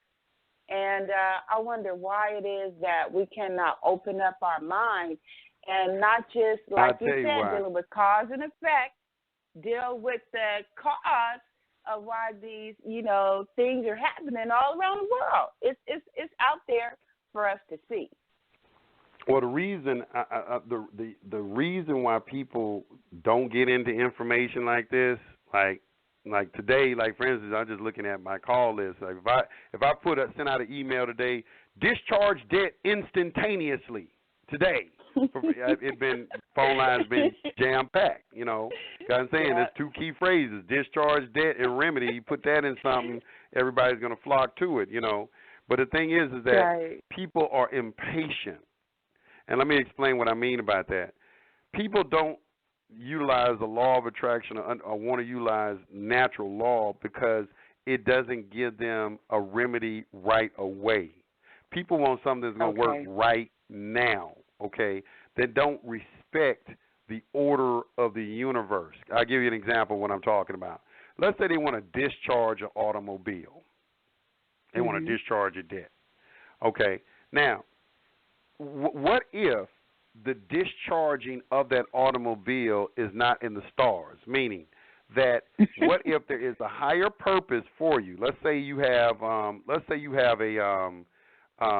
bigger thing on the horizon. God, I'm gonna use this word God for the layman. Let's say God has something big in store for you. Like He wants you to say, well, look, I need you to come operate this corporation over here, and because it's going to benefit a lot of individuals, a lot of people on planet Earth. You're the right person for the job. But you're sitting here trying to discharge an automobile. The discharging an automobile is going to distract you or take you away from your purpose, your higher purpose of doing this right here. So in you attempting to discharge the automobile, it doesn't work for you. And because it doesn't work for you, that leads you into leaving it alone, which means in leaving it alone, you begin to do something else that leads you to meet other people where you go on to this greater purpose of, working at this corporation and doing big things for humanity. The average person does not think in those terms. They only think into the here and right now. As far as, can this work for me right now? They don't relate to things as a process. And in that process, a lot of things are going to come up which people will interpret as good and bad. Okay, people will associate things with good and bad. That's a religious concept, good and evil. But everything just is. Everything is a part of the process. So you gotta understand that everything is subject to the mind, and if your mind is taking you somewhere else, and yet you're attempting to do this other thing that's not in accordance with it, that higher thing is going to dominate, and you won't get the result that you're looking for. This is the reason I'm doing this show today, is because people, they're trying to do all these processes, but one thing they leave out is they leave out the mental aspect of it. I was watching a young lady, she's on my Facebook page, and she cleans credit, and before she sends out any of her stuff to clean the credit with, she says prayers over it. And I'm like, I love that. You know what I'm saying? Because that is a magical process. You're speaking something into the paper. There is something that is actually happening. Now you're incorporating the spiritual principle into that of cause and effect, and you're adding some kind of power to it. But a lot of people just, they don't do that. They don't associate everything as one thing. They separate the two. They look, okay, well, this is commerce, and over here is spirituality. You cannot separate spirituality from anything. And as a matter of fact, when you read books like The Master Key and The Science of Getting Rich and The Kybalion, all of these books are directed toward business people. This is what the business people are using. Every Fortune 500 CEO is utilizing this information. All of them, without exception. Yep. You know, so, I'm in the well, you think you currency. You're not going to use it. I find that interesting. But go ahead. Yeah. I'm in the currency, and I have this currency guy, and at first he wasn't saying prayer, you know, over, you know, his currency report. You know, really, really good guy, because he really, you know, started to affirm, you know what I'm saying? Okay, you guys, you know, if we're going to, you know, do this stock market tips and listen to, you know, what's happening to currency worldwide. You know, he did a beautiful, he began to incorporate beautiful prayers. And I saw that there was a transformation taking formation in him over the course of the time of listening to him, because it stopped being about the money. It stopped being about, okay, you know, is the money going to reset, blah, blah, blah. It really started to be more about, you know, all the different avenues. I mean, you know, nobody knows all the different avenues of making money, but it started being about opening up to, you know, other things and not just putting the stress, you know, on, okay, I got this money. Is it going to reset? And I thought that was pretty cool, so I'm really glad that you mentioned that. Because, yeah, the elite put that out there to distract people. You got to understand that the people who run the planet don't want competition. So the competition is going to come from people waking up and understanding what their power is. And then that's going to make the playing field equal. So to prevent the playing field from becoming equal, the elite who are in control of media and all these different things, they have to put out things out there to distract people. And one of them is like the news. You know, it says, like, because you got to think about this on a fundamental level. So what if there's a money reset? So what if they take gold out of circulation? So what if the gold currency gets gold back? So what? All of that is subject to the mind. It doesn't matter what they do. Oh, yeah. Because I can create whatever I want to create. So why does it matter what they do? It doesn't matter what they do. I think it matters as it relates to what we know, because they already taking care of them. You know what I'm saying? They own the highest mountain, or they underneath the, you know, right the there. deepest bunker. I want to stop you right there. That statement you just made, I cannot categorize you as a god. Right there, that was evidence what you just said, that you don't recognize your power. Student. No, that's not. I understand that, true. But I understand that. But see, you immediately gave your power away. But you immediately gave your power away. You start talking about, well, they've already taken care of themselves. So what? Take care of yourself, okay? Think what you want into existence. What do you want? Well, why are you worried about? Wait, hold on. Let me finish. That I'm saying. Okay. Let me finish. The competitive mentality is the mark of a mortal. Gods do not compete. Gods create. You just started off this whole conversation with creating. You're co-creators. Ain't that what you said? Mm-hmm. Absolutely. Okay. So you're not in any competition with anybody. You don't care. No, I'm not. Stop worrying. See, this is another thing what people do. They worried about the next man's pockets. They worried about who's making money. Huh? No, not at all. I mean, when I say that, that's why I started off with deceptive disclosure. Just like you said, most people are not going to get into, absolute realities. They're more into what's relative to them, what they can deal with or won't be able to deal with in the here and now. When I make a statement like that, it's because I know that they're moving on the principles of their Masonic secrecy, whereas we, can't share information with each other because we're too quick to jump to, well, you're trying to do it. It don't matter if my perspective is wrong. Eventually, hopefully, I'm going to elevate in a higher degree. Because it's about degrees. My concern is our people's awareness as it relates to, you right. At the end of the day, it ain't about what's in the next man's pocket, but what it is about for us to even be able to survive here on the planet that's being affected by an external force, we should be considering doing a lot of the same things that they're doing collectively. And it's also dealing with not just the here and now, but we can't come together because it's a battle in the consciousness community. It's a battle between religions. It's a battle between ideologies. Those are mortals. It's a battle between, those are mortals. Listen, let me tell you something. Everything is about gods and mortals. Everything is about gods and mortals. And another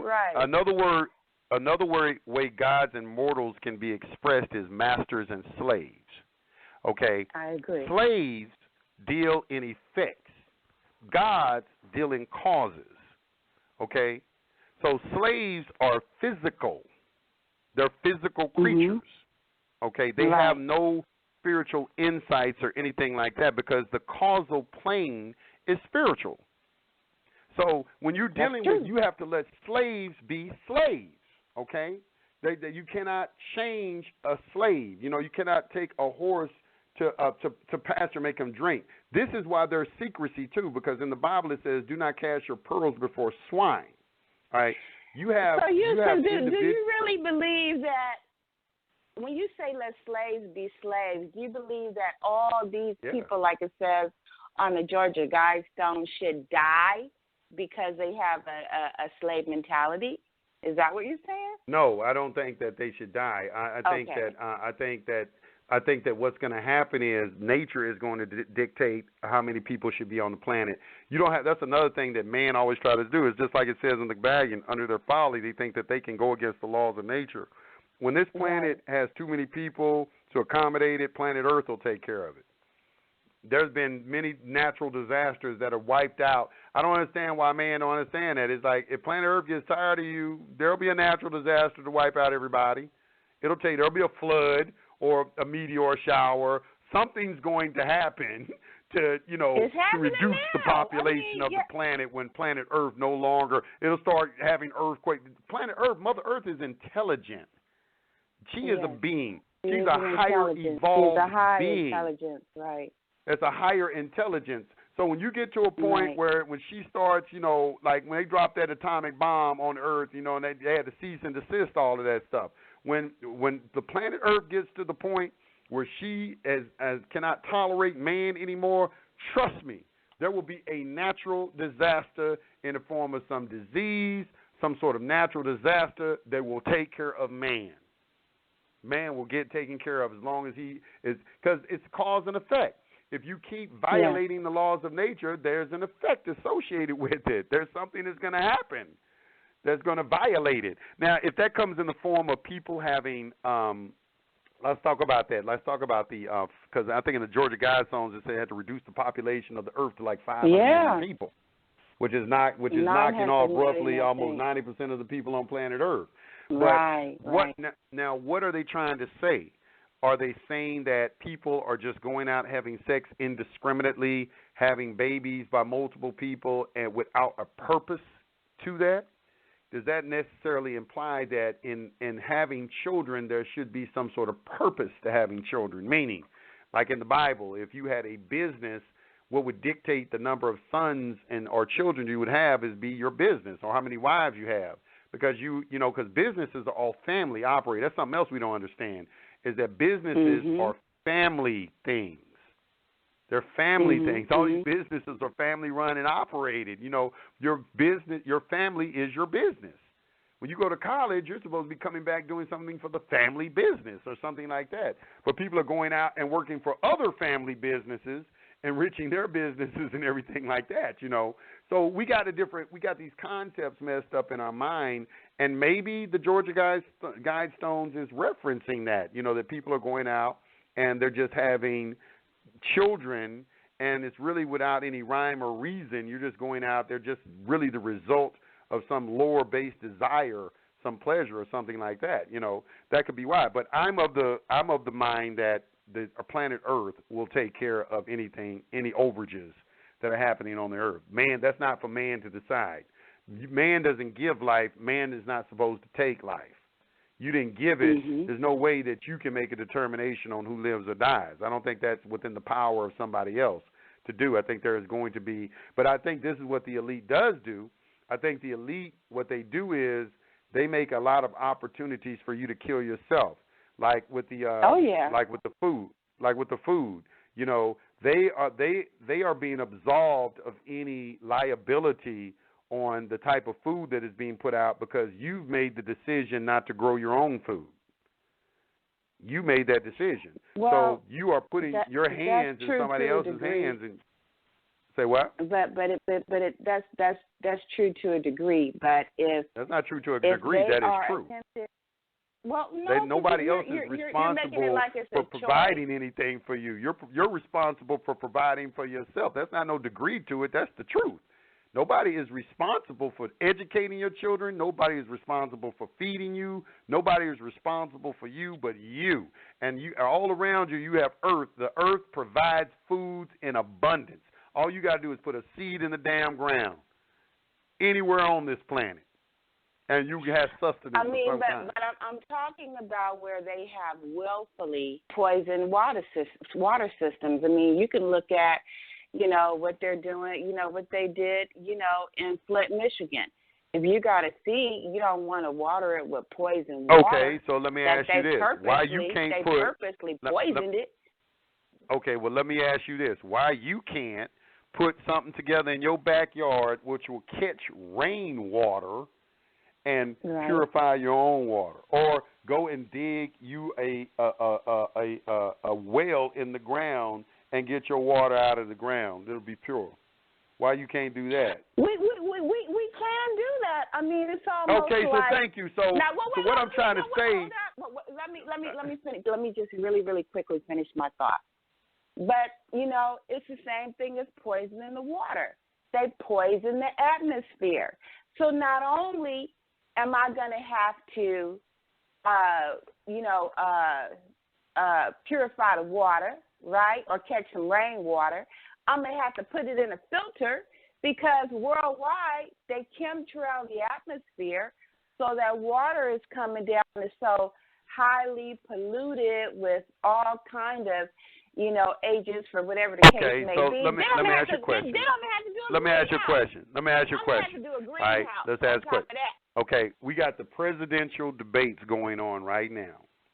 Okay, you see these black people on TV supporting Trump or supporting Hillary Clinton or supporting Bernie Madoff, all this. All right, what you will never see is not one person ask any of these politicians, what is these chemtrails that y'all putting in the air?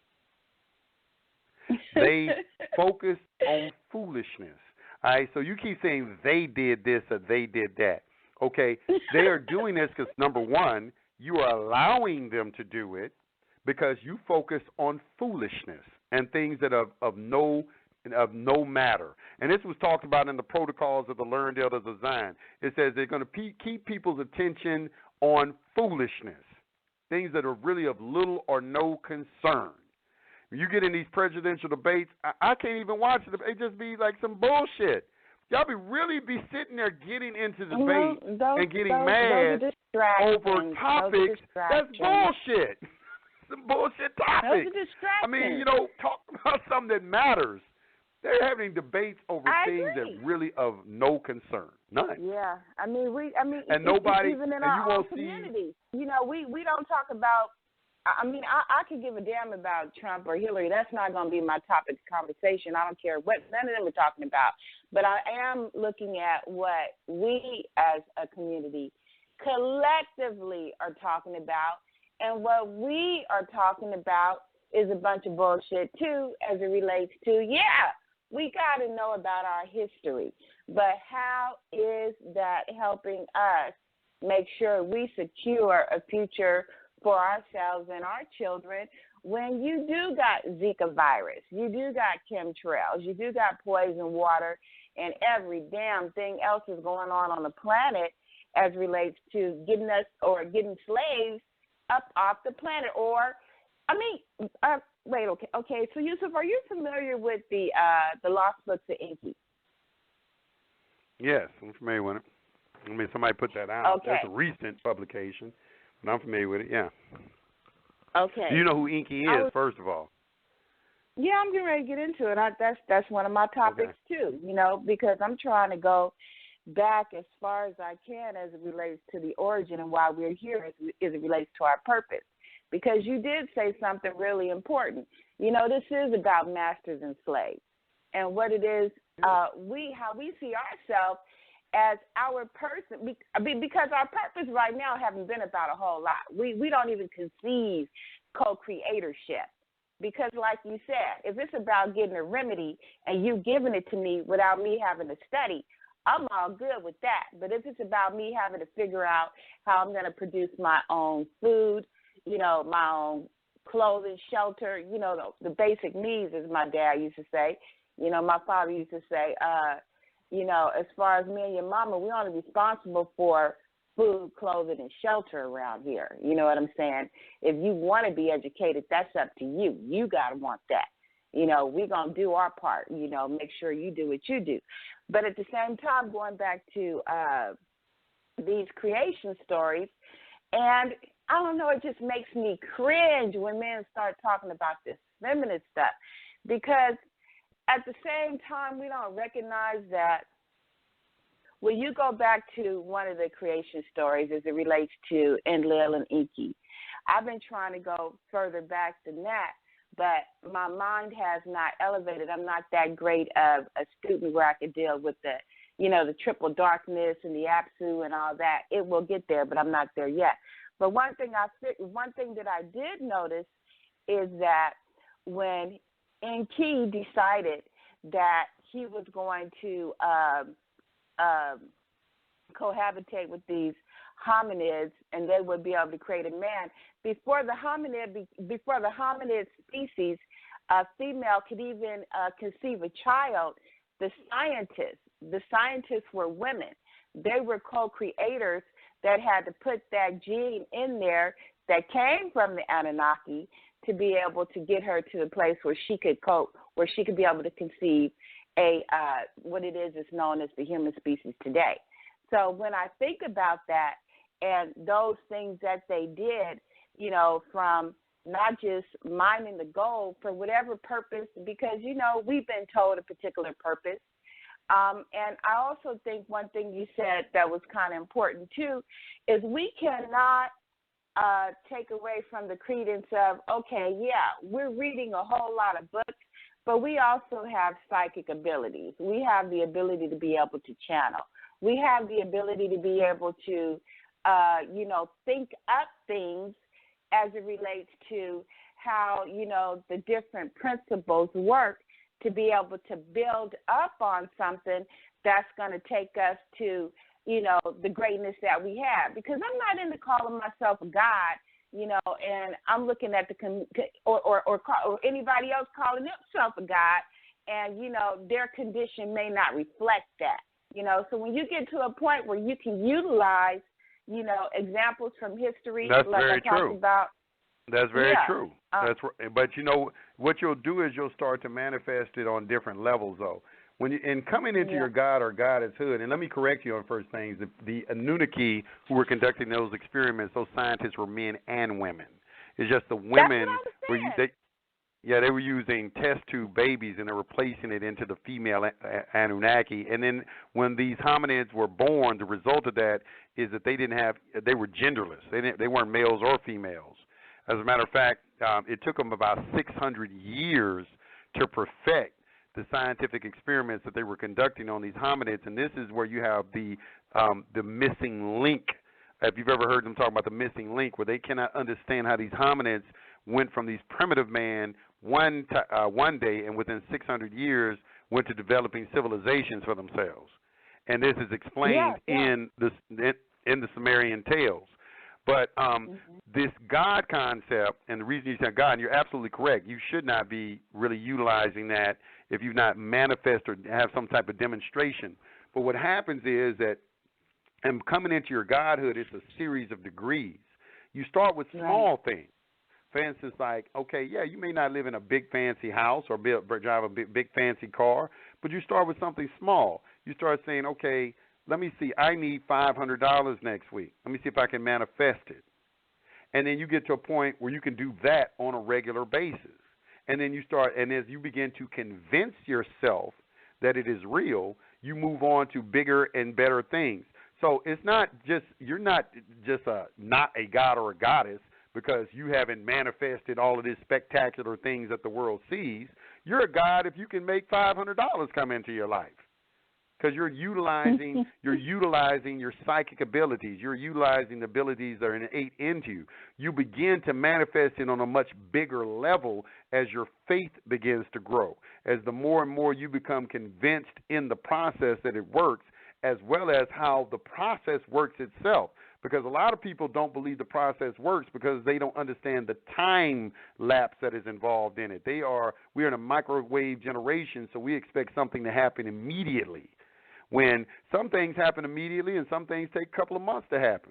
You know, some things take a couple of years. I've put out things out there that just now have come into fruition 5 years later, and then I've did certain things that happened the same day. You know what I'm saying? Mm-hmm. So, you know, it's coming into the mental alchemy is very powerful. It's very, very powerful, but it's in recognizing and understanding that power and not attributing it to luck, because luck is just a word that is used to describe a law that is not recognized. Okay, there's no such thing as luck. Everything has a cause and effect. Everything happens for a reason.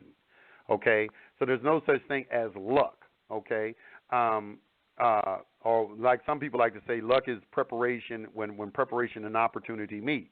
The preparation is in your mind, the way that you think, and the opportunity will finally manifest itself on the physical plane if you consistently and persistently have that particular thought and increase that vibratory frequency.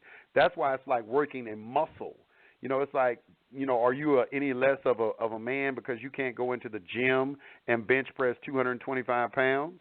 Well, if you consistently go into the gym, you may start out at 95, but if you keep going into the gym every week and you're disciplining yourself and do it consistently and persistently, within a couple of weeks you'll be doing 225. That same thing happens in the mental world as well. You have to exercise your abilities, and you have this thing, mental apathy, or this lethargic attitude. Most people do not like to think, and I'm gonna tell you one sign of a person. People who run with headphones on their head. You know, I look at that. I'm like, a true runner don't need no headphones. That person doesn't like to have their own thoughts. They like to be distracted from their own thoughts. So they need some sort of artificial outside force to come in and distract them so they can run. Whereas a master, when he runs without headphones, he can immerse himself in his own thoughts because he loves his own thoughts. And he can immerse himself in his own thoughts, and he can distract himself the same way. When I run, I don't use headphones, but you can get into a point where when you're running, you'll go into a meditative state, and you'll forget that you're running.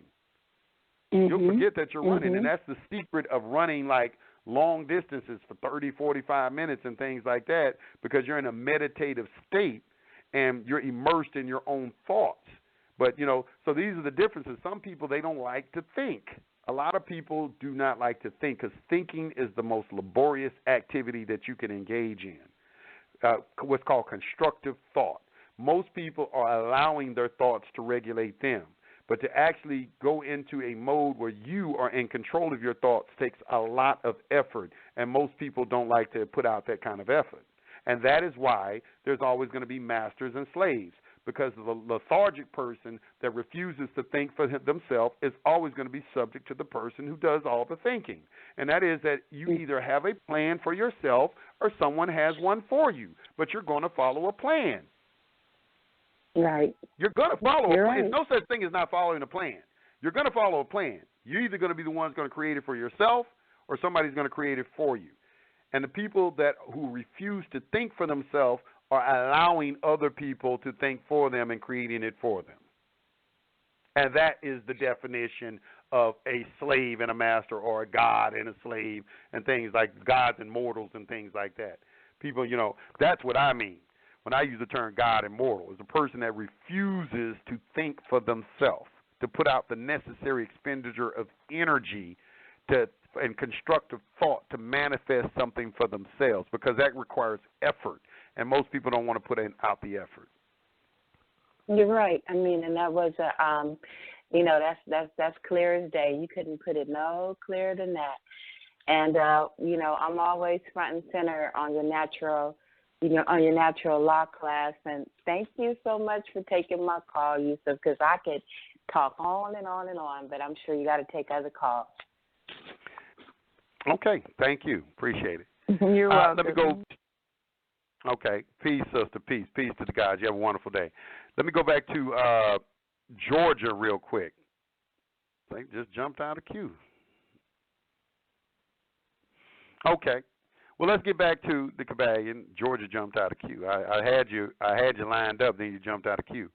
But let me go back to the Kybalion. What the sister was saying was real, though. She said, "Why aren't most of us focused on this type of information? Why are we not focused on it? Why do people kind of like relegate this particular information to some sort of fringe type information, or they don't take it seriously, or they don't seriously consider how it applies into everything else that they're engaged in?" And that is a fallacy, and that's something that I've been attempting to reconcile or remedy, over the since I've been on high frequency radio. The whole reason I called it high. Do you think I called high frequency radio to talk about commercial remedies? It's like, come on. It's not even called high frequency radio because of something that's dealing with the UCC. What I had in mind when I called it high frequency radio is I was thinking about what's the guy's name? He has the show Coast to Coast. I used to like to listen to Coast to Coast, and there was this AM radio show here in Atlanta that I used to like to listen to, and they would always talk about esoteric information, and that's what I really wanted to get into. That's why I call it high frequency, because you're dealing with high vibratory forces. When you talk about the spiritual plane, that's a fast vibratory frequency, all right? And the physical plane is a slow vibratory frequency. So when I said high frequency, we're talking about the spiritual plane. So, and we're talking about spiritual laws. This is what, Art Bell, exactly, Cosmosian Serenity, Art Bell. I used to like to listen to his show. He had all these different people. They'd have all these interesting subjects. And what I noticed, and it's just like the sister was just saying, that we weren't really discussing these subjects like that. It's like, we'll be really quick to come on and talk about Moorish nationality, but you won't hear us really talk about, the Anunnaki. We'll say, okay, well, where are you from? We were here in the Americas and all of that. Okay, well, go deeper than that. I mean, when you go deeper than that, you have to go back to Egypt, and ancient Samaria, because when you look at the oldest written records on the planet, cuneiform is the oldest written record. This comes out of, Samaria. Why aren't we see pyramids over there? You can't deny the fact that there was a civilization over there because they left evidence of their presence. So why aren't we looking into those civilizations and make it a determination of our relationship to that. And then once we get into that, we got to study the history of it. Why aren't we having the discussion? And what's really interesting is that, and the Nawabian nation, I want to talk about Dr. Malachi Z. York for a second. Dr. Malachi Z. York was talking about the Anunnaki and a lot of this stuff in the 90s, and everybody was calling him crazy. I remember this, and this is what I don't appreciate about our people, too, because they do shit like this all the fucking time. All right? They would talk about this man. This man was talking about, the Anunnaki, extraterrestrials, how angels are really extraterrestrials, all these different discussions and everything in order to help us paradigm shift in our understanding of the information that we've been given by these white people, okay? But he was called crazy. Oh, 1 minute y'all are Native Americans, the next minute y'all Muslims, the next minute y'all Hebrews, the next minute y'all Christians, and people were saying all of these different things. And the reason that we were going through these different schools of thought is in order for me to properly criticize something, I had to master it. Like you will have people, I had to correct somebody the other day. They were talking about Louis Farrakhan delving into Scientology. But none of the people who are criticizing Scientology understand Scientology. The only thing you'll hear them come out of their mouth is just some of that European stuff or that he was associated with Satanism or something like that. And what's really funny, they don't even haven't even studied the writings of those men because they don't have anything to do with Satanism either. All of it is dealing with the laws of nature. The Aleister Crowley and all this, they haven't read any of those things or anything and studied exactly what this individual was talking about because all these dudes, he was like a part of the Golden Dawn, and this was an order during their time in the 1800s, and they also were studying natural law and understanding how to manipulate the laws of nature, and they also understood that how things progress past this thing, what you call good and evil. So you have people criticizing things who have not done the requisite study to find out what actually were these people teaching. Hell, I can look at Anton LaVey, and if y'all know anything about Anton LaVey, it's Leviathan backwards. Anton LaVey was the head of the Satanic Church, and do what I wilt, this philosophy and things like that. But when you really look into what they are teaching, you can begin to see that they are using the principles of nature in a way that could be interpreted as adverse to humanity, but they have a keener sense and understanding of how the laws of nature work than a Christian may have. But there are Christians also who have very good understanding. I don't want to throw the Christians under the bus because there are a lot of Christians who are involved in Christian Science and different things like that. They have a very good understanding of the laws of nature as well. I don't want to throw them all under the bus either. But it is a challenge to take the human being beyond good and evil and understanding that everything is a part of the all. Everything is a part of the process. Everything is a part of this process. And it's difficult to take that because everybody's been so immersed into religious dogma and they like to relegate things to either good or evil, and instead of understanding that both good and evil are part of the one or part of the all. They're all a part of the process. I hope people can kind of grasp that. But now it's a lot of people online. I see y'all too starting to come in and everything. Let's get back to this Kybalion. Now, this Kybalion is very interesting. I'm going to read the introduction to it because the introduction, I think, explains the purpose of why people need to understand the Kybalion, what its application is, and what you're attempting to learn when you read something like this particular book. And it's coming from page 4. And it says, we take great pleasure in presenting to the attention of students and investigators of the secret doctrines this little work based upon the world-old Hermetic teachings.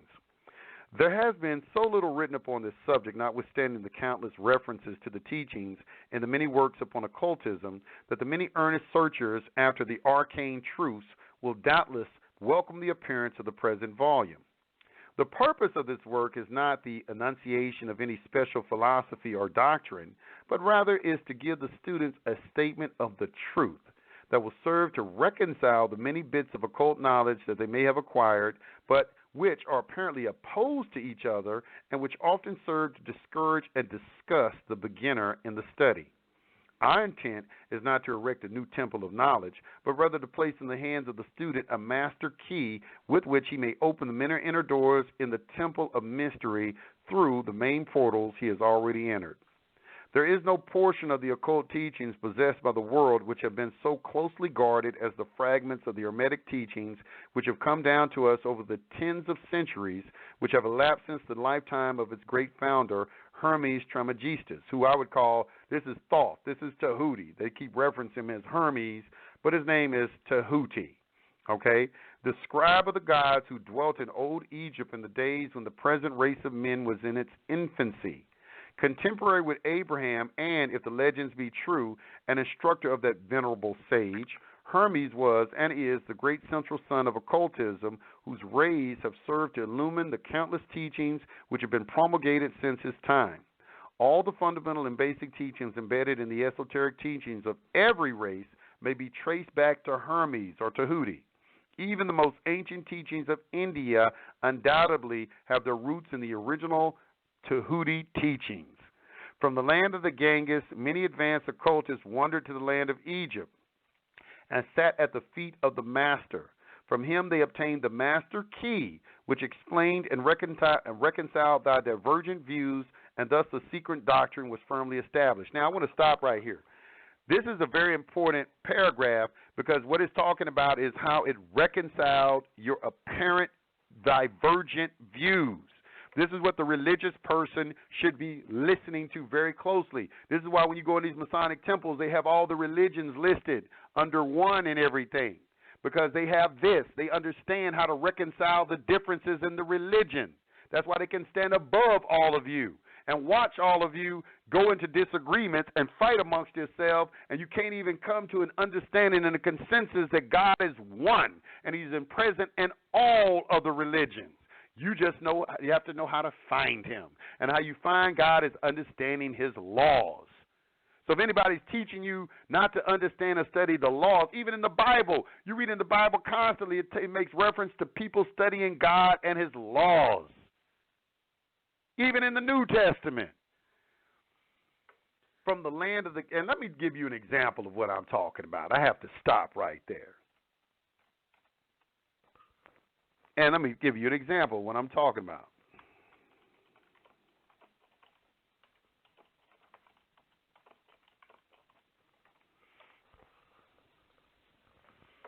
Well, look at something, let's say,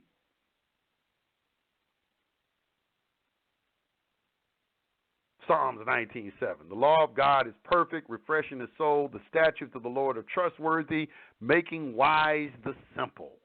Psalms 19:7. Mark 7:8. You have to let go of the commands of God. You're holding on to human traditions. You have let go of the commands of God, for you ignore God's law and substitute your own tradition. Mark 7:8. I know it was in Leviticus. What was that? James goes into it. Talks about the laws of God.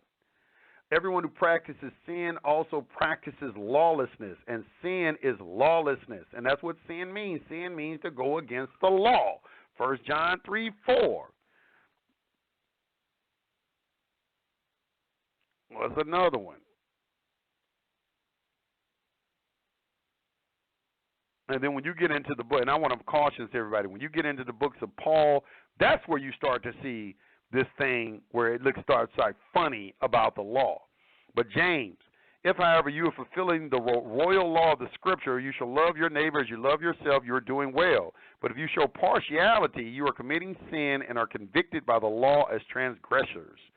All right? Just laws, okay? And I will make a heart of stone and flesh.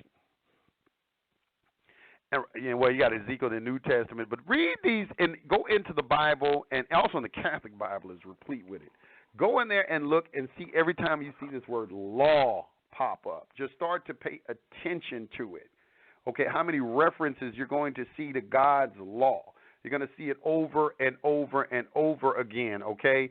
All of these religions have laws. They have religious laws, and these laws are derived. They have their source going all the way back to Egypt and Mesopotamia. All right? It's from the land of the Ganges. Many advanced occultists wandered to the land of Egypt and sat at the feet of the master.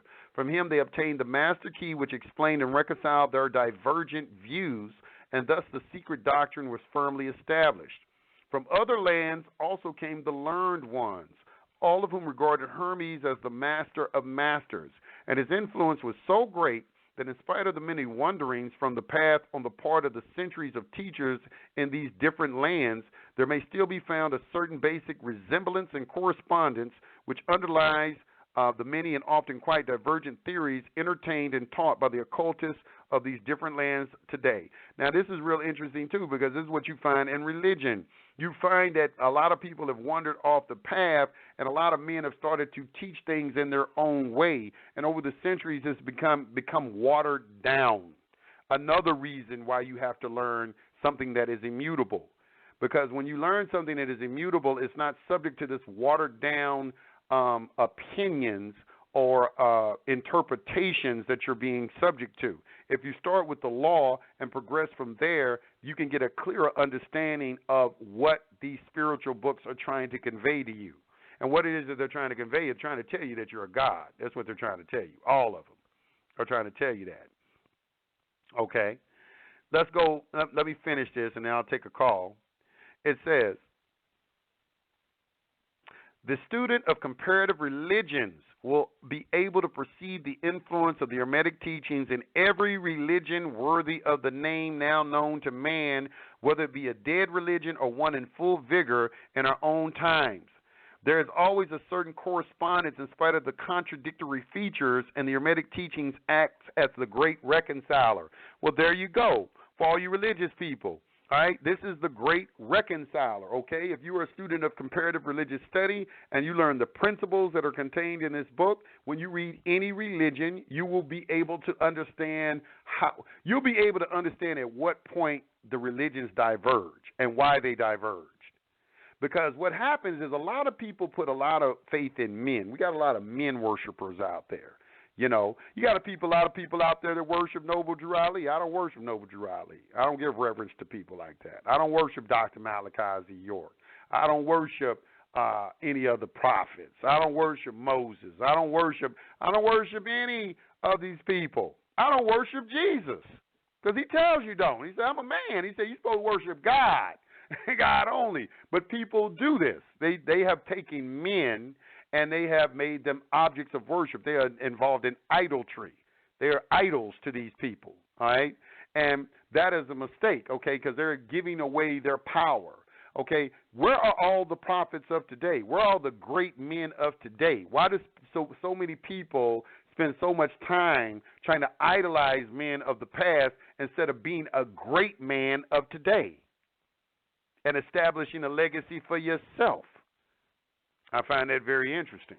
But it goes on, it says, the life work of Hermes seems to have been in the direction of planting the great seed truth, which has grown and blossomed in so many strange forms, rather than to establish a school of philosophy which would dominate the world's thought.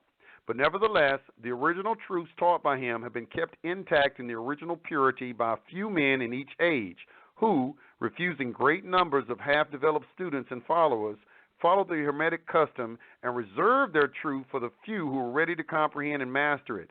Now, somebody asked me earlier, why are these people keeping these secrets? This is why they're keeping these secrets, is because a lot of people are coming in half-developed. How are you going to teach a person esoteric information and they've been immersed in religious dogma, and any type of natural laws you try to convey to them is being perceived as some sort of satanic type practice? You need to think about that, okay?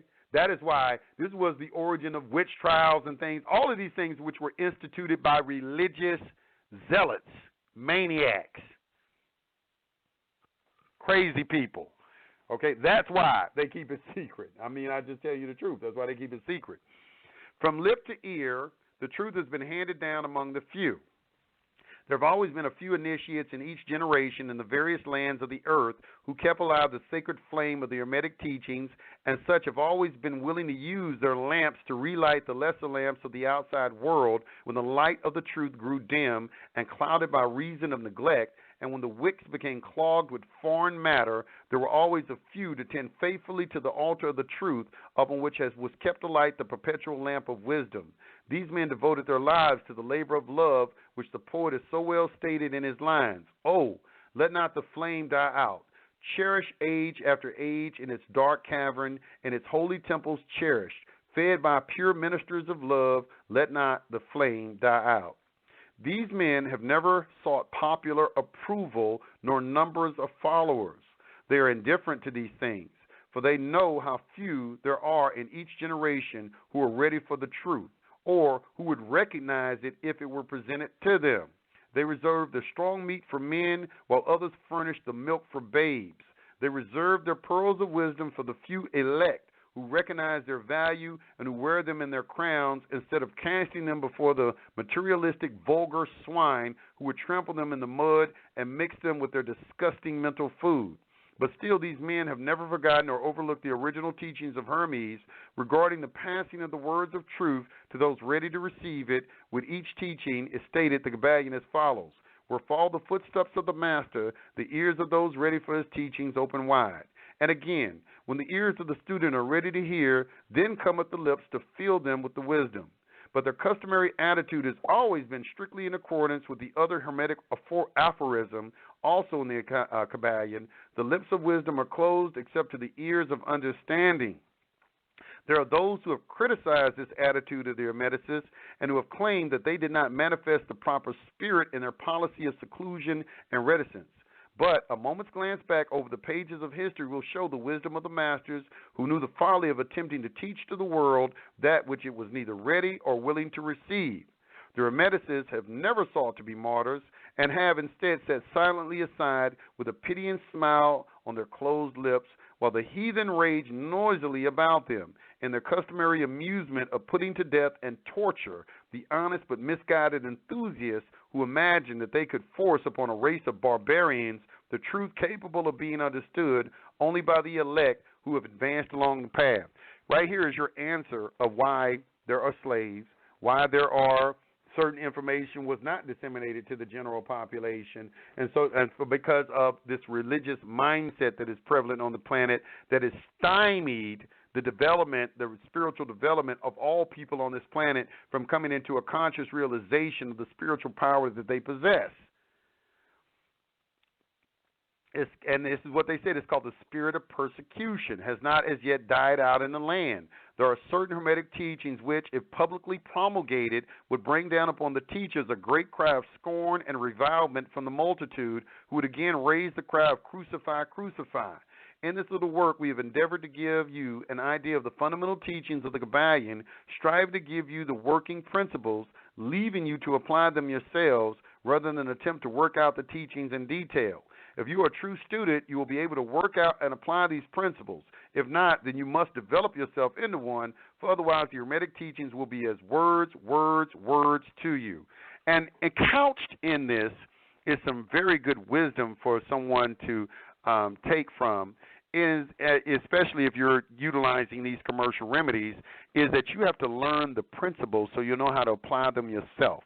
You know, I had a client who I was speaking with, and I asked her the question. I said, if you come into court and they say, and you don't have any paperwork on you, they took all your paperwork, or let's say you filed all your paperwork. You filed all your paperwork in the court.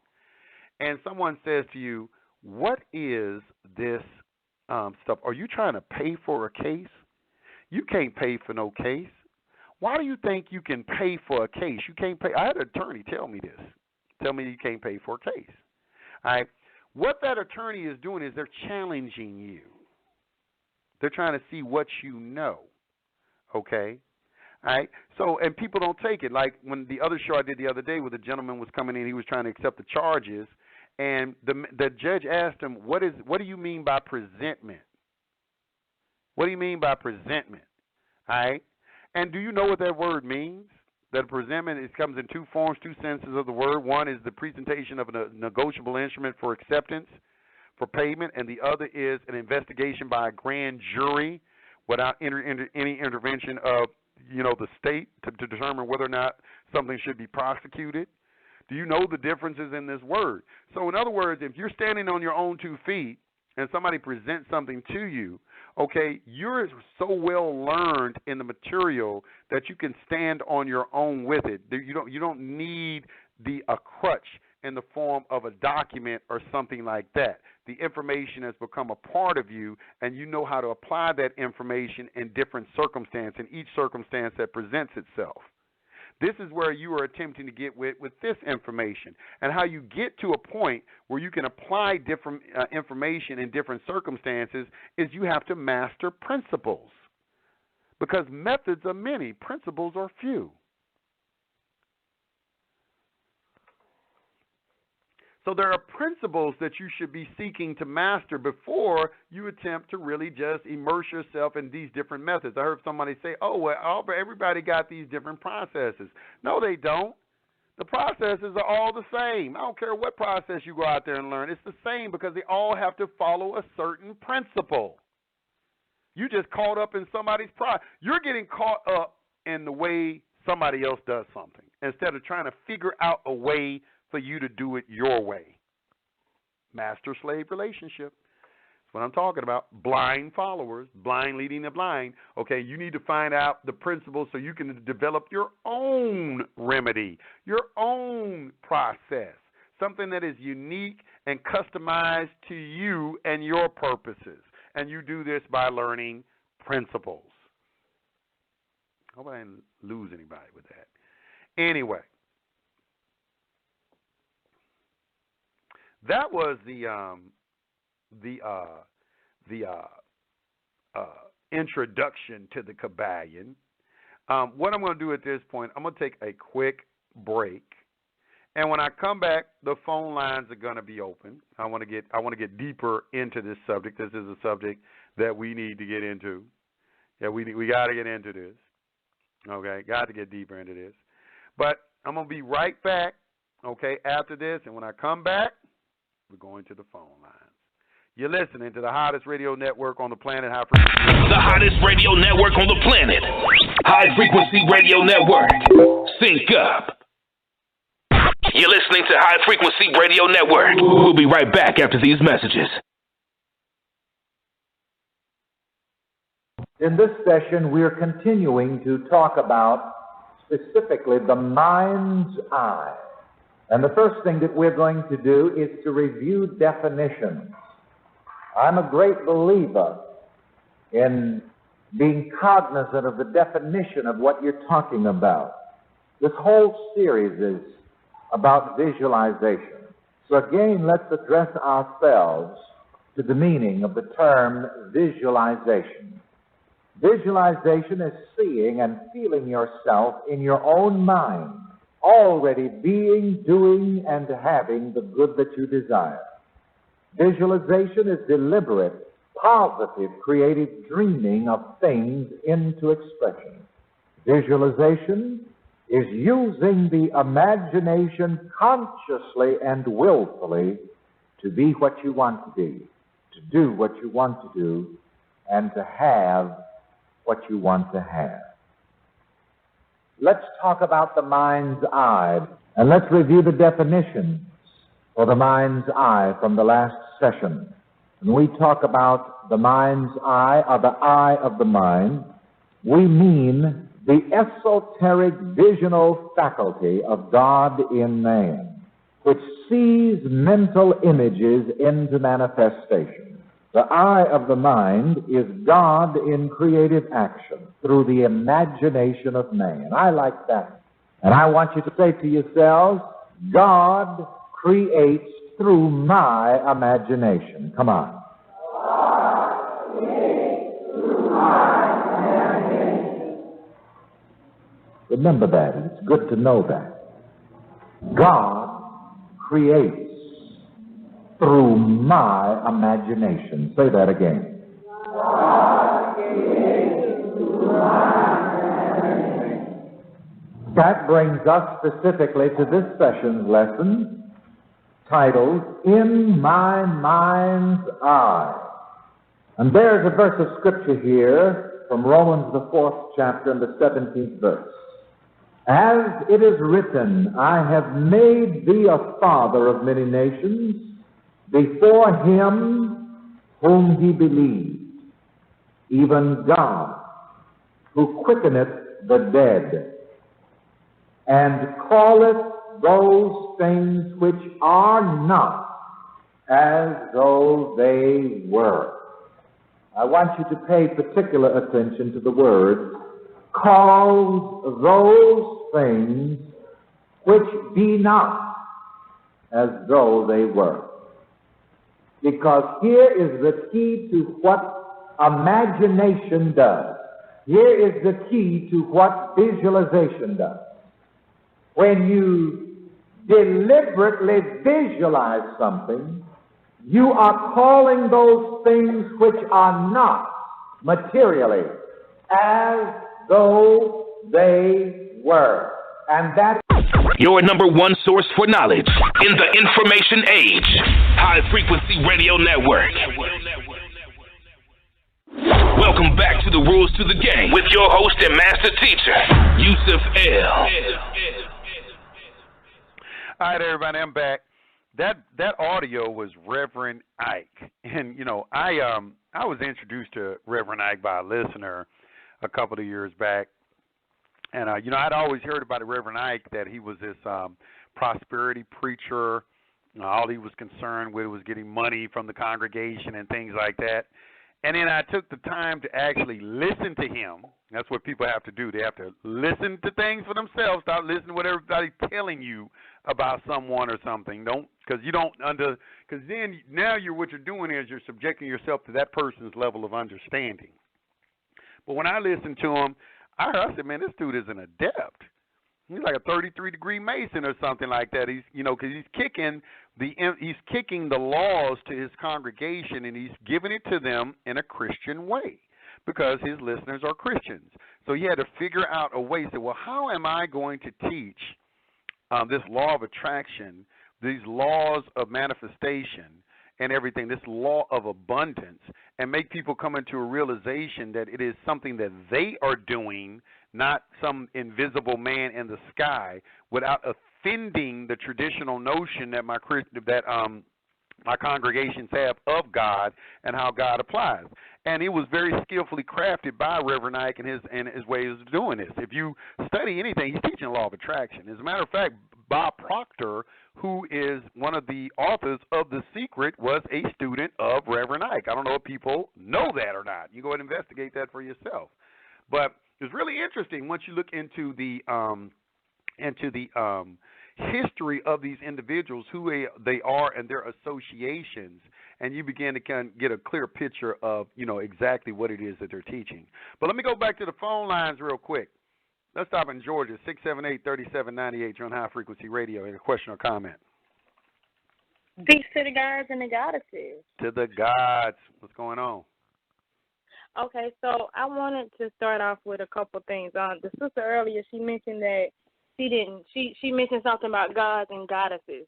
I wanted to just simply make a statement or a suggestion or just my own inner feeling is that gods and goddesses is a spirit and a soul that we have within us. We have to awaken that. Another thing that she mentioned was something about relative truth and absolute truth. These are all principles that I learned as being a Buddhist, and the principle of one of the things you mentioned earlier from a book that you were reading, the cause and effect. Practicing Buddhism, that's something that I learned. So I wanted and it was something I was going to say. I was going to issue a challenge out there. I was going to say anybody can go to any, if anybody want to call on this show and bring me the teachings of any patriarch on planet Earth as it relates to God and nature or something like that, I can show you how it's all the same thing. I don't care if it's coming from Buddha, Jesus, Muhammad. I don't care who it's coming from, some secret monk that's up in the Himalayan temples or something like that. some witchcraft, somebody coming from a satanic organization. You give me, you can even give me Scientology or anything. You can give me anything. I can show you all that stuff is the same thing. It's all the same thing. It is. It all came it's from all. What the difference is in how the teacher is, first of all, he's the frame of reference from the time he's using, and then the style of the teacher. Not everybody is the same kind of teacher. Like Buddha was a very beautiful, how he expressed what you would call relative truth and absolute truth. The way that he would express it was very beautiful in its expression. That's why Buddha is very beautiful how he did it, because you know what it is. You listen in, you be like, man, I ain't never thought of it that way, but that's tight how Buddha put that. That's the beauty of doing comparative religious study, because he said, because you can look at Jesus. Jesus will say something in a smooth ass way too. You know, he'll say something smooth, and then you'll hear Buddha teach the same thing, but it'd be like it's put in a different way, and it's like, wow, I like how he put that. He put that in a different kind of way, but it's the same thing. They're saying the same thing. That's all it is. That's all it is, I'm telling you. It is, and the way that it was taught in Buddhism was that, you know, we chant to what's called a Gohanzen, and the Gohanzen was like a mirror to your soul. So it was, you know, a way for you to connect with the inside of you, and that's how I brought up my higher self. That was my first step to becoming a goddess. A form of introspection. Doing introspection. In some magic circles, they do the same thing. They do the introspection, and you start to develop hold a mirror to yourself, and you know, point out the character flaws that you have, and then look at their corresponding opposite, and then focus on the opposite, because every characteristic everything has two sides. Right. Everything about your character has a polar opposite. Go ahead. I saying they have the same vibration too. Just like if you know, whether you hot or you cold, they have the same vibration. It's just they're just opposites. Right. Whether I wouldn't really say the same vibration, but they are on the same. They are a part of the same. Yeah, found set. Yeah, it's like it's a different frequency. They're vibrating at different. They are the same vibration. I guess that you could say it that way, but they're vibrating at a different frequency. Hot and cold are the same. It's just a different frequency. Hard and soft are the same. It's a different frequency. You know, up and down, right, left, hot, cold. Everything that you can think of in creation has a polar opposite. There's a polar opposite. They're connected, but they're different. They're different in that the frequency is different. And this is where alchemy comes in, because you can change it from one state to the next, but you can only change the state if it's a part of the same thing. Like you can't change love into gold. They're not a part of the same thing. Love can only be changed into hate or vice versa. It has to be on that same vibratory force. And that's the point of alchemy. If you're going to change something from one state to the next, they got like lead and gold have to have some sort of relationship for lead to be changed into gold. There has to be a relationship there that ties them for you to change it from that state to the next. So that's what you were saying, you know, that they're the same thing but different. They're the same thing but different. I hope I explained that pretty. Huh? Yeah, you explained it pretty well. And another thing I wanted to say, okay, we're all pioneers in this, right? We're all, you know, we're just learning a lot of this information. A lot of us are. I know you've been doing it, so definitely we're all grateful to you as the master. We're grateful for you. I wish I called me something. I'm master. They put that on my recording as they call me the master. I said, I'm not the master. We honor you as the master because you've been doing it the longest. So, you know, your time frame within that, we consider you the master. So, definitely, you know, we thank you for that. But I wanted to say, but with all of us being pioneers in this and learning this information, and you pointed out during the secure party class that no one knows how the pyramids were built. And that's true. And I think that the pyramids were not just built from They were built from within, and I think that they're within is still here present, and this the God and the goddess is inside of us. So I think that if everybody stands where they are, and all these master teachers or all these teachers that have came after you, or even you, if everybody just stands strongly where they are, everybody have a lot of listeners. But I think that we are that pyramid, and that's how we can build and grow, and we are one. I think that a lot of the master teachers, everybody say something about something, or they don't like this, or they don't like this, or they don't like that, or whatnot. But I think the overall goal here is to all of us to build and become one. That's what creates the pyramid. From my but you have people who have egos. You have egos. You have people who want to be the leader. Leaders are born. Well, they're not fine. created. They can be the leader. You know what I'm saying? That's fine. They can be the leader of their group, Yusef. That's what I'm saying. They can be the leader of that's that what I'm saying. But see, I know what you're. Listen to what you're saying. You're saying you want everybody to come together as one. That's the purpose. No, and I agree with what you're saying. No, everybody don't have to come, because in a pyramid you have blocks standing side by side. They're not one. Somebody's higher. There are different levels. All at the same time, we are all still Moors. We are all still the same culture. We all have the same ancestors. That's what I mean when I say we are one.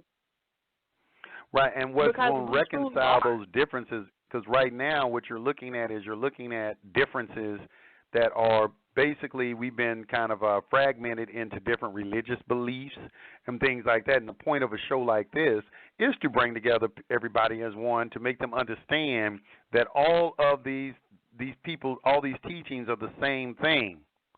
They're all the same thing. Well, you said we don't need to understand that. We need to understand it, because that's where it's going to be a reconcile. When we understand it, that the outside and what we understand doesn't even matter. But once we understand it, that's when the pyramid can actually come into existence. We are our ancestors' creations. I mean, that's what you were just thinking about. This is bringing it to the reality. I think we get into semantics right now. But the understanding, to me, would be the actual application. Once you come into, once that knowledge has seeped into your subconscious psyche and has become a part of you, and then you're able to put it into practice. I think this is where you when you have an understanding of the information. This is what they talk about: knowledge, wisdom, and understanding. Wisdom is the application. The actual application of what it is that you learn that demonstrates your level of competence with the information. Only when you can actually put it into practice can you really demonstrate that you understand it. Well, that's the mentality. When I hear wisdom, I think of a mentality coming from your ancestor, things that you actually understand and know. I mean, that's just my own personal knowledge without faith without works is dead. You got to put. That's true. You got to put knowledge into practice. It has to be put into some sort of application. Knowledge is not applied is just a waste. It's just a waste. That's just like mental masturbation. That's all it is. You're just mentally masturbating with yourself. But let me leave your phone. I'm gonna leave you open. I'm gonna leave y'all open. I'm gonna leave all y'all mics open. Y'all can mute yourselves. I'm going to bring in Florida real quick, 305-6996. I think that was a bad idea. What was a bad idea? What? 305-6996. Hey, what's going on, bro? Sam. Hey, what's up, man? Thank you. I appreciate you. I want to tell you thank you. And I think you should do like a common sense show. I don't think we show enough common sense. I think that's what we're falling short at. A common sense show? Yeah. I studied from you and all the other people that came on your show and left your show and some of the other shows. And that's what it's a big thing that we're suffering from. We're suffering from common sense. If I go back to what you guys. I'm listening to you. Yeah, I had a teacher who he used to say this to us all the time. He said, "Common sense is that sense by which no other sense makes any sense at all." He used to say that all the time to us in high school, and I always remembered that, because it is about common sense. Some stuff is common sense, and people won't use it. But go ahead. Yeah, I really think we should just do maybe like an open forum Friday. I'll bring it back open on Friday, see if we can get it started or something. So we suffer from common sense, I believe. You know, what's really interesting is it's a form of reasoning. It's a person's ability to reason that's being called into question. And even when you look at the judges, they use which reasoning necessarily means that there's a scientific approach to it. Okay, like deductive reasoning. There's a scientific approach that judges use in court to reason and come to a conclusion of things. And a lot of people do not reason well. That's why you have, like even in Buddhism, you'll see this, they have what's called right wisdom, right knowledge, right understanding, right reason. You got these different things, using right reason, who can reason correctly. And this is what some of the people, the powers that be on the planet, why they have an elite class and an underclass, because they're saying that there are certain people on the planet, or large majorities of people on the planet, who do not reason well. They don't have good reasoning skills. So they cannot be put in a position of leadership because they can't reason. They have to follow. So yeah, I think it will be good. It is. I do think that the ability to reason is something that can be taught. It is something that can be taught. I think there is something that can be taught, and that will also add to what you would call common sense, because then common sense is something that's common to everybody, that everybody should just be able to reason by simple observation and come into, the same conclusion with things, and with, be common sense. But for some reason, yeah, you're right, everybody just doesn't possess that quality. But you got to go back to think, though, when you go to a public school, they teach you to follow, so there ain't no need for no common sense. And that's what I was saying earlier about people who don't want to think for themselves. We live in an age where, people got to really think about what I'm saying, because thinking is really like two modes of thinking. There's an allowance where people just listen to whatever thoughts are in their head, and then there's this type of thinking where it's purposeful, where you kind of like you're the one that is creating the thoughts, and you're following your own. You're letting it guide yourself. Thoughts can be placed into a person's head. Thoughts can be placed in a person's head. As a matter of fact, in the Emerald Tablets of Paul, he warns people about that. He said you have to really sit down and think and pay attention to whether or not a thought is originating with you, inside of you, or it's originating from outside of you. Because people can't telepathically put thoughts into your head. So, you have to, this is called psychic self-defense, what they call psychic self-defense. So people have to learn how to distinguish their thoughts, and that's where meditation becomes so important, because you begin to learn how to listen to yourself and come into an understanding of yourself, and now you can identify when some foreign entity is trying to invade your mind. You can be able to perceive it better. That is true. But it is. But anyway, somebody says something in the chat. Somebody said, cosmic serenity, peace, goddess. This is the caller from earlier. Your perspective from your religion is your own. It is not absolute truth. Oh, I'm going to open up the phone line. Let her back in. Well, I'm going to go ahead and get out so she can get in. Okay, all right, brother. All right, thank you for the call. Hey, let me go back to the phone line. Who is this, Ray? Now, what is it that you want to say? You had something to say, cosmic serenity. Now, what did you have to say? Yeah, I'm actually in both your chat rooms. I'm Cosmos and Serenity. I'm all over the place. But generally, I try not to be a reactionary. Everybody's going to, have their own, process of thinking. But, you can't build what you're thinking about based upon somebody else's comment, because you don't really know what's in that person's head. As it relates to religion and us all being pioneers and things like that, what's a pioneer in my mind might not be a pioneer in, the sister's mind, because pioneers to me are like, those teachers that, have put in hours and hours, and I would include yourself in that category. But as it relates to building, you understand, when I'm able to see that we are collectively coming together, like they have every other damn culture in the world, that comes together and they build up a community, you know, based upon the fact that they are able to support their needs. When we pioneer some shit like that, and when we are providing for ourselves like that, and when we're working together like that, then we can say we're about doing something. You know, at the end of the day, it's about the application of the knowledge. And we have yet to get there. Now, I would like to see it. You know, I don't see it. Maybe it's just because, you know, I'm in my own little think tank. I would like to see more of it.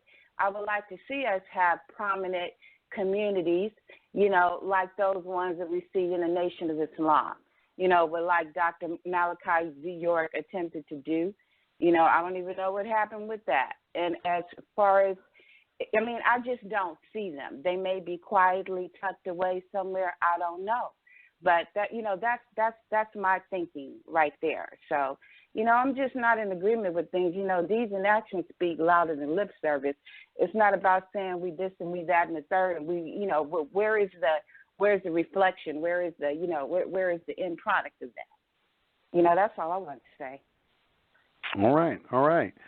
I think, you know, what I was saying earlier is that I think people need to just be able to reconcile, you know, this is the whole purpose of doing, you know, the Kybalion is that come to an understanding, because you were talking about you like to see everybody, the communities come in one. One thing about all those communities, they all had one religion. They didn't have all of these discordant, you know, religions. They have one belief. Like when you look at the Jews, they have one religion. They don't have all these 17, 15 million religions and everything. And then they have principles and laws that are involved in that they teach their children by the time they're 12 or 13 years old. That's why they have bar mitzvahs and bat mitzvahs. They make their children responsible for the law. That's the son of the covenants and daughter of the covenants at 12 and 13 years old. So they have a rite of passage also from, you know, childhood into adulthood, and we just don't have any of that. But anyway, let me go back to the phone line. Somebody said time check. Time check. We got 4 minutes and 26 seconds left on the stream. If you're listening, man, time went by fast. I'm gonna go into overtime. So if you want to keep listening, you're on the internet. You're gonna have to call in. Call in number is 424-222-5250. You got about 4 minutes left before the end of the stream. I'll take another call real quick. Let me go to 856-5017. You're on High Frequency Radio. 856-5017. Hit your mute button. Going once. All right. Let me go to 434-4268. Wow. Peace. I forgot I pushed one. I don't have it. I came in late, but it's amazing because I'm up here at the work where I'm doing at the cab stand, and we're actually having a similar discussion without me really knowing what's going on. So I really like those kind of days, but I'm just gonna fall back and continue to listen. Okay. It's all amazing. right. Thank you. All Peace. right. Go back to the phone lines. Huh? Can you hear me? Yeah, I can hear you. What'd you say? I sent you an email yesterday through the website. Oh, okay. All right, I'll check it out. All right, thank you. All right, let me go back to the phone lines. 203-3537. You're on High Frequency Radio. All right, peace to the God. Peace to the God. What's going on? Hey, I want to thank you first for coming on. I really appreciate the shows, man. Wonderful. But I had a question. I was listening, and my question is, what would you say is the obstacle that's so difficult in accepting these things that don't change, these immutable principles, you know, such as health, relaxation, you know, these things that don't change that one must accept in order to be successful. Well, with anything, okay. Well, first of all, there's this thing of victim mentality. People have an earnest belief that, like, you know, I like how Reverend Ike said it one time. He said people be talking about the devil as if there's two forces in the universe, like there's God and the devil. There's not God in the devil. There's only God. The devil is not on the same level as God. What are you doing? You putting the devil as an angel. He was created from God, but they put the devil on the same level as God, giving you the impression that there are two forces in the universe when there's only one. There's only one force in the universe, and that force is love, by the way. But because people have this victim mentality, and because they want to ascribe things on the outside conditions to their circumstances. In other words, they're making a devil responsible, or somebody else is responsible, or the government is responsible. Look at what they're doing to us, or look at what they're doing. This type of mentality, I think, is the infection that is preventing a lot of people. Because, and you're going to find this in some of the higher level esoteric circles too, until a person can come into a conscious understanding that he is responsible for everything that happens in his life, that everything that happens to you is your responsibility, that you are the creator, you will never spiritually develop. So to prevent someone from spiritually developing, the object of the game is to keep people focused on outside circumstances instead of inside conditions, and preventing them from knowing that the cause and effect associated with that is that inside conditions determine outside circumstances. So that is the key. Yeah, so everything that is happening in society is done with the point of distracting you from that fact. News programs where they instill fear and instill hopelessness. Hopelessness is rooted in people depending on outside things. But when you have an internal understanding of who you are, nothing is impossible.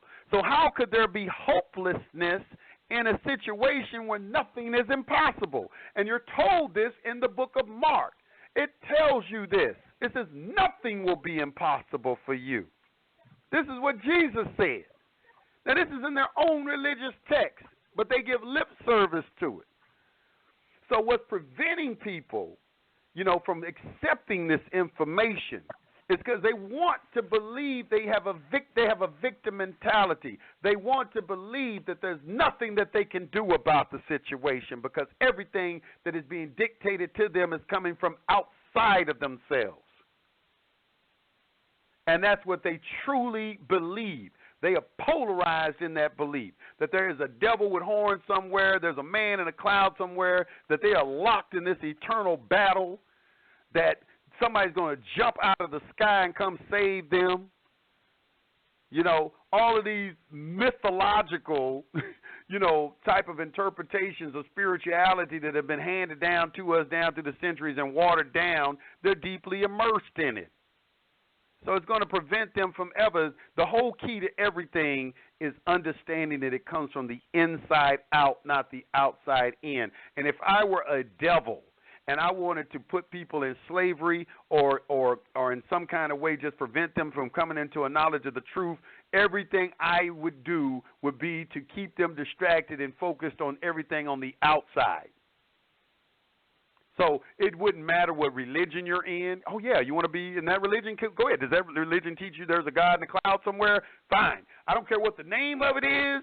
I don't care what your daily practices are, how many times a day you pray, nothing like that. As long as you keep staying in that belief system, I will forever be in control because I'm going to be the one that knows the real deal of how power is really put into operation, and you will never, ever figure it out because you never look in the right place. And this is why Jesus says, seek ye first the kingdom, and all things will be added to you. And then he tells you where to look for it in 17:21 of Luke.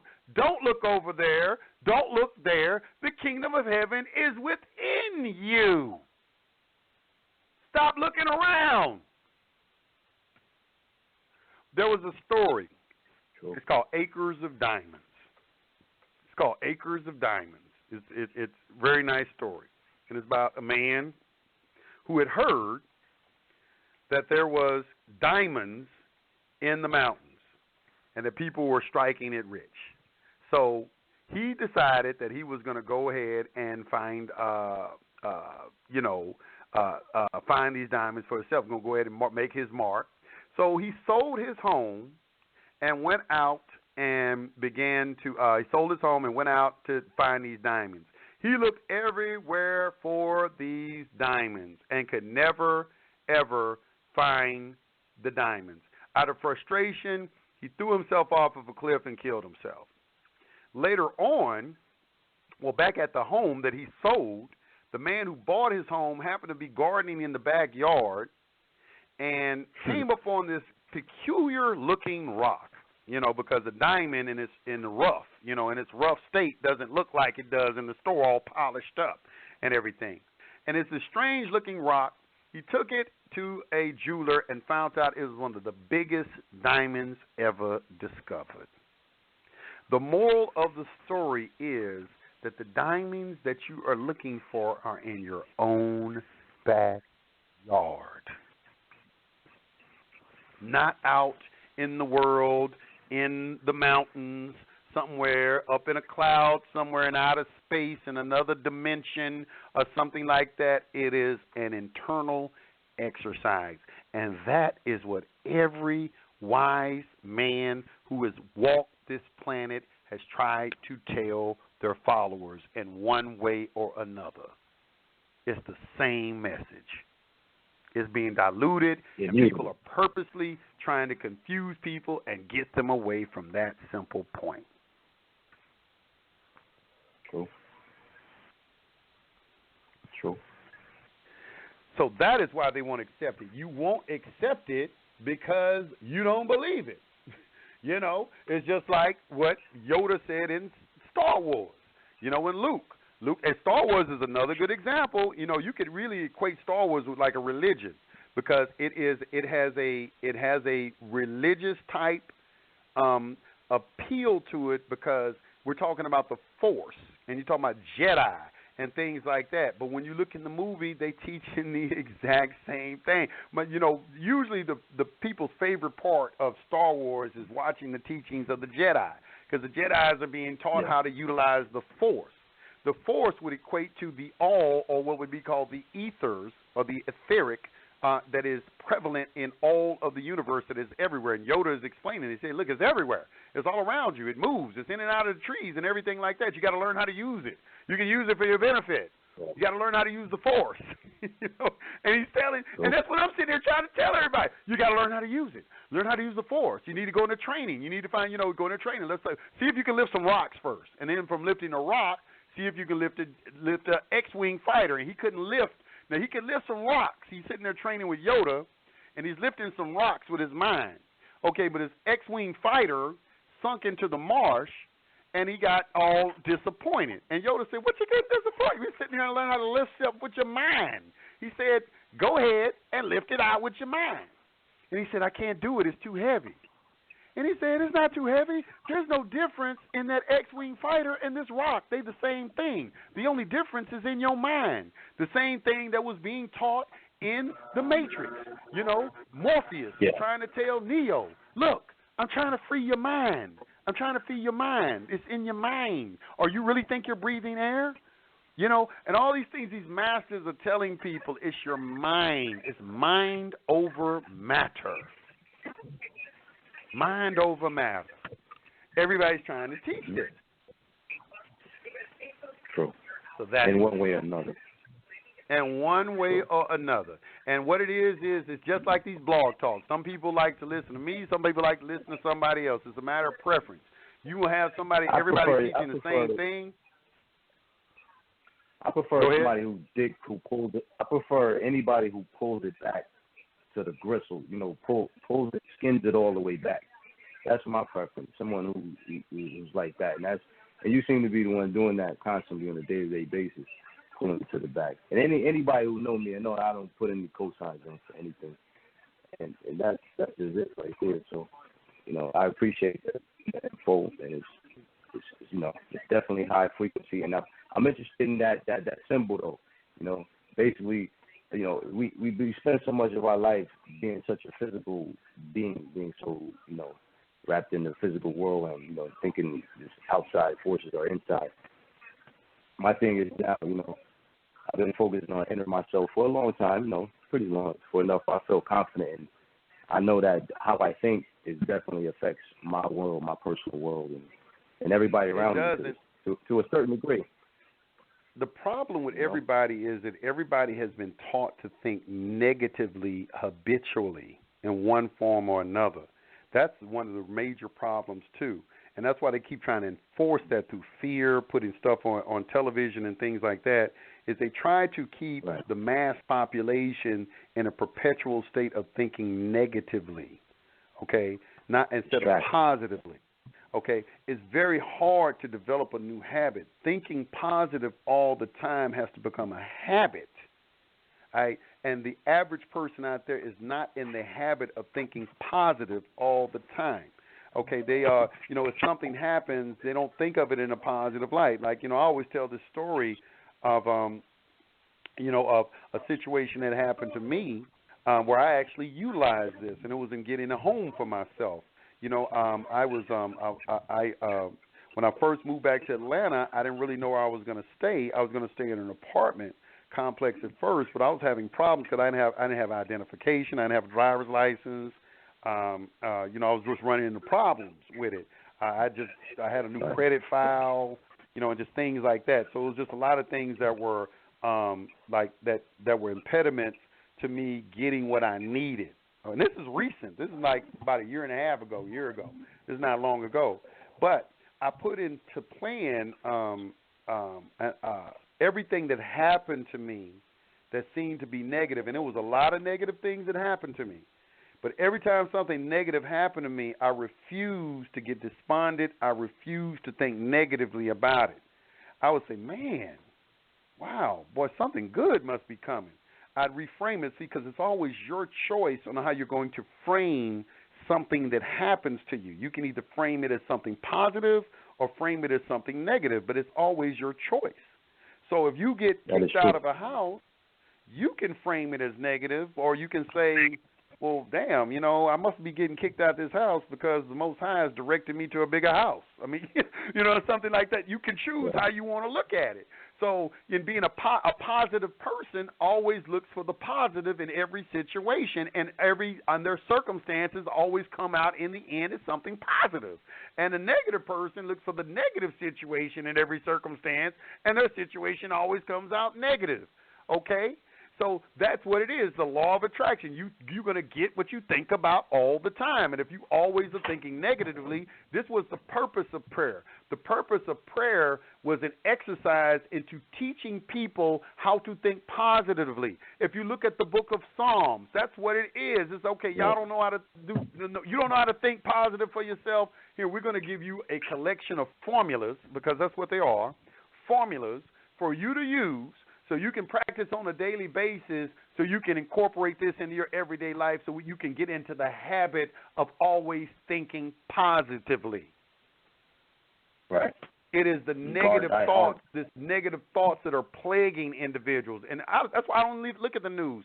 Sometimes I even still get caught up in a little bit, because you can be on Facebook, World Star Hip Hop, or something like that, and see people engage in foolishness, and then kind of get caught up in that, get split second caught up in that. But you want to really get into the habit of not even acknowledging anything negative. Don't even acknowledge it. Just move from it. You know what I'm saying? Don't even let it into your space. And this is what it's talked about in the book of Proverbs when it says, guard your heart, for out of it are the issues of life. You have to guard yourself against these negative influences. Don't even let them inside of your space. Don't let them in, because once they get in, they can take root, and once they take root, they begin to manifest. So you have to be vigilant in what you allow in your space, even what you read. You got to be vigilant, even what type of movies you watch. You got to be vigilant with the news. I feel like the news is one of the biggest culprits of contributing to negative mentalities that there is. I don't even look at the news. I don't miss watching the news at all. My friend, he kind of made fun of me because in Atlanta we had a new mayor, and we had a new mayor for about 2 years, and I didn't know who the new mayor was. He said, man, you don't know our mayor is so and so and so and so? And I'm like, no, when they become mayor? He said, man, been mayor 2 years. I said, I didn't know. He just looked at me. He said, man, you really be reading all the time. You don't even look at television. I said, yeah, I don't be looking. I don't pay attention to that stuff. I'm not worried about that. Right. Like who the mayor is It's and all that. I irrelevant. don't care. I'm focused on what I'm going to do. And then when you hear other people like talk about you and things like that, they worried about you. That means that that means you must be doing something great because they are expending mental energy focusing on you. So that right there, that right there is a testament to your godhood because now you're getting people to, focus on you. Like instead of focusing and directing their energies to the creative process that will work out circumstances in their own life, they've chosen to redirect those energies and focus on you. And once again, the mark of a mortal.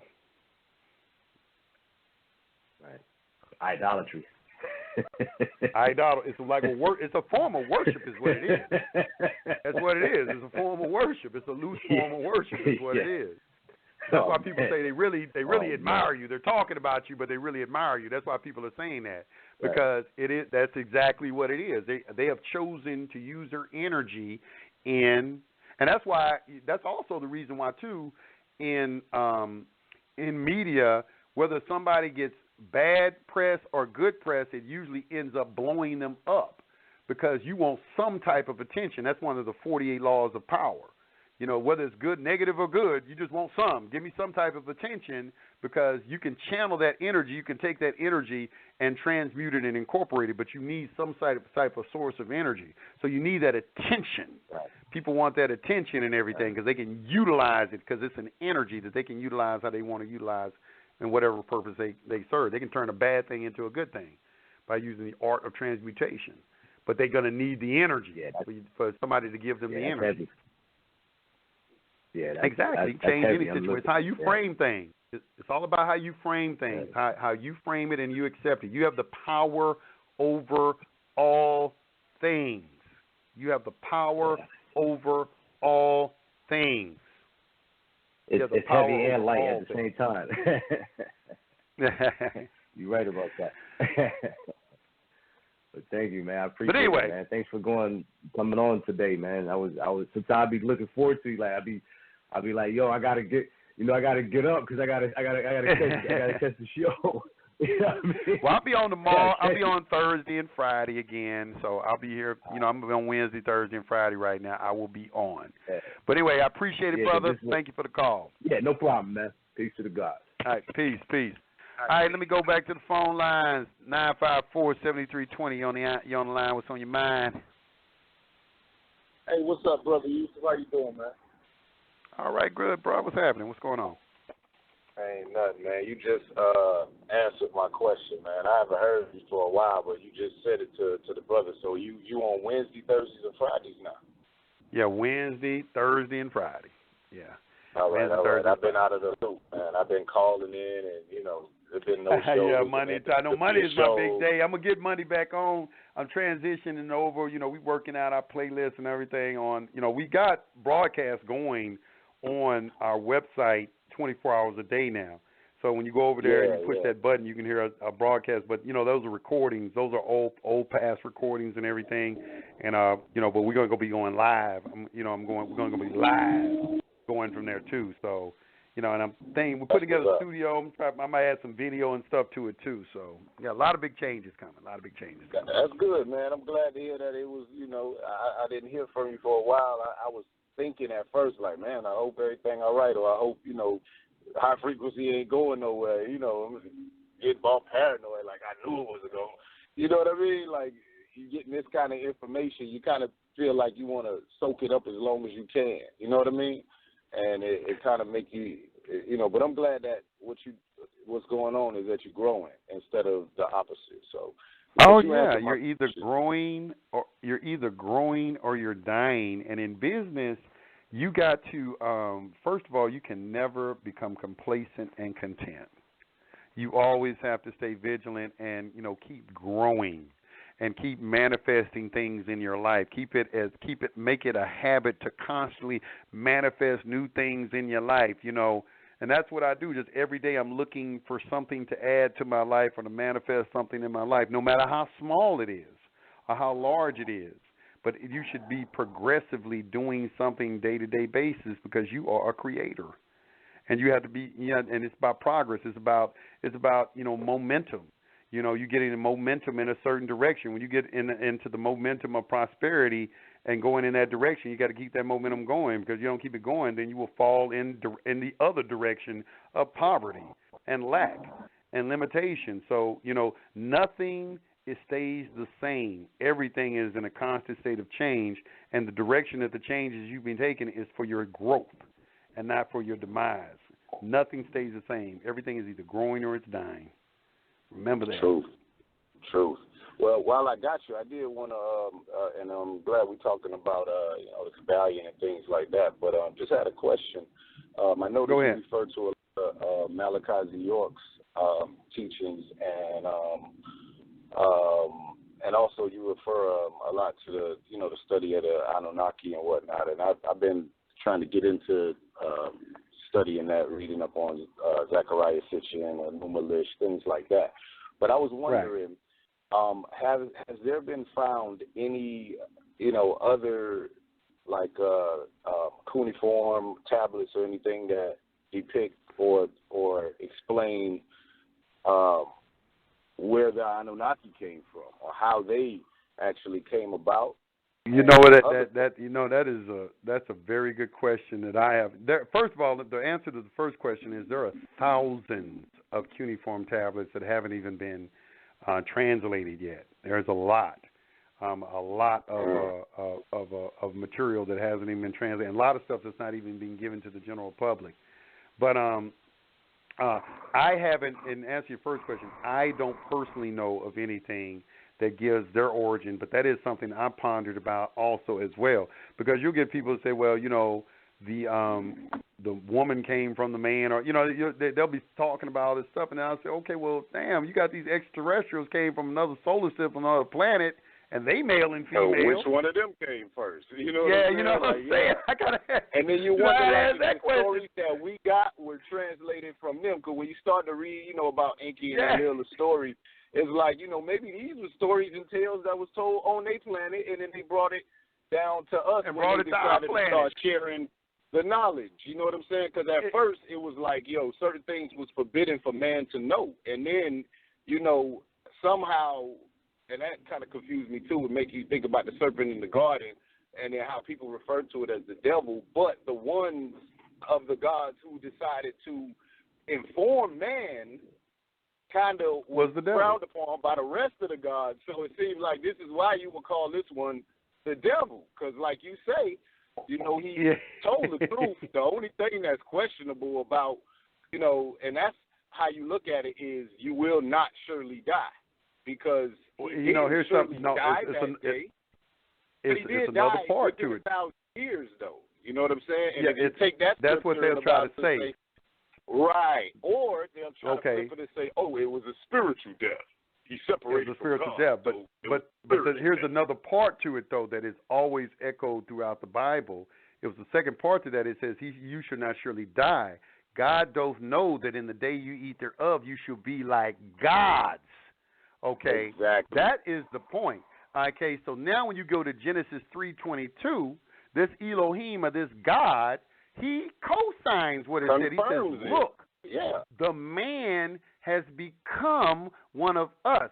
So you were something called a man, and then you became something else called one of us. And that was a really interesting thing, because in this movie, this Noah movie, Noah keeps referencing these other men as men, and as if he himself is something different than what they are. You look at this latest Noah movie that came out.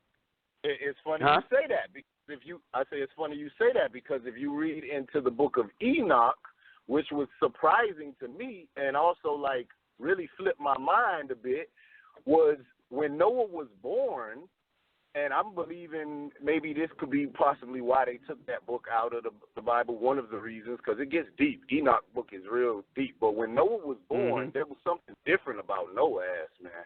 Noah's dad name was Lamech, and his grandfather was Methuselah, who supposedly was the oldest man to live. But long story short, when Noah was born, Lamech runs to Methuselah and says, Father, I just had a son who looks nothing like me or any of us. And he like, what do you mean? And Lamech begins to explain. He is as white as snow. His hair is white as wool, and his eyes are like fire. And he goes on to say he resembles the angels of heaven. So that threw me for a loop because I'm like, okay, this is signifying that, well, either there was a group of Anunnaki who was white and, you know, the eyes like fire.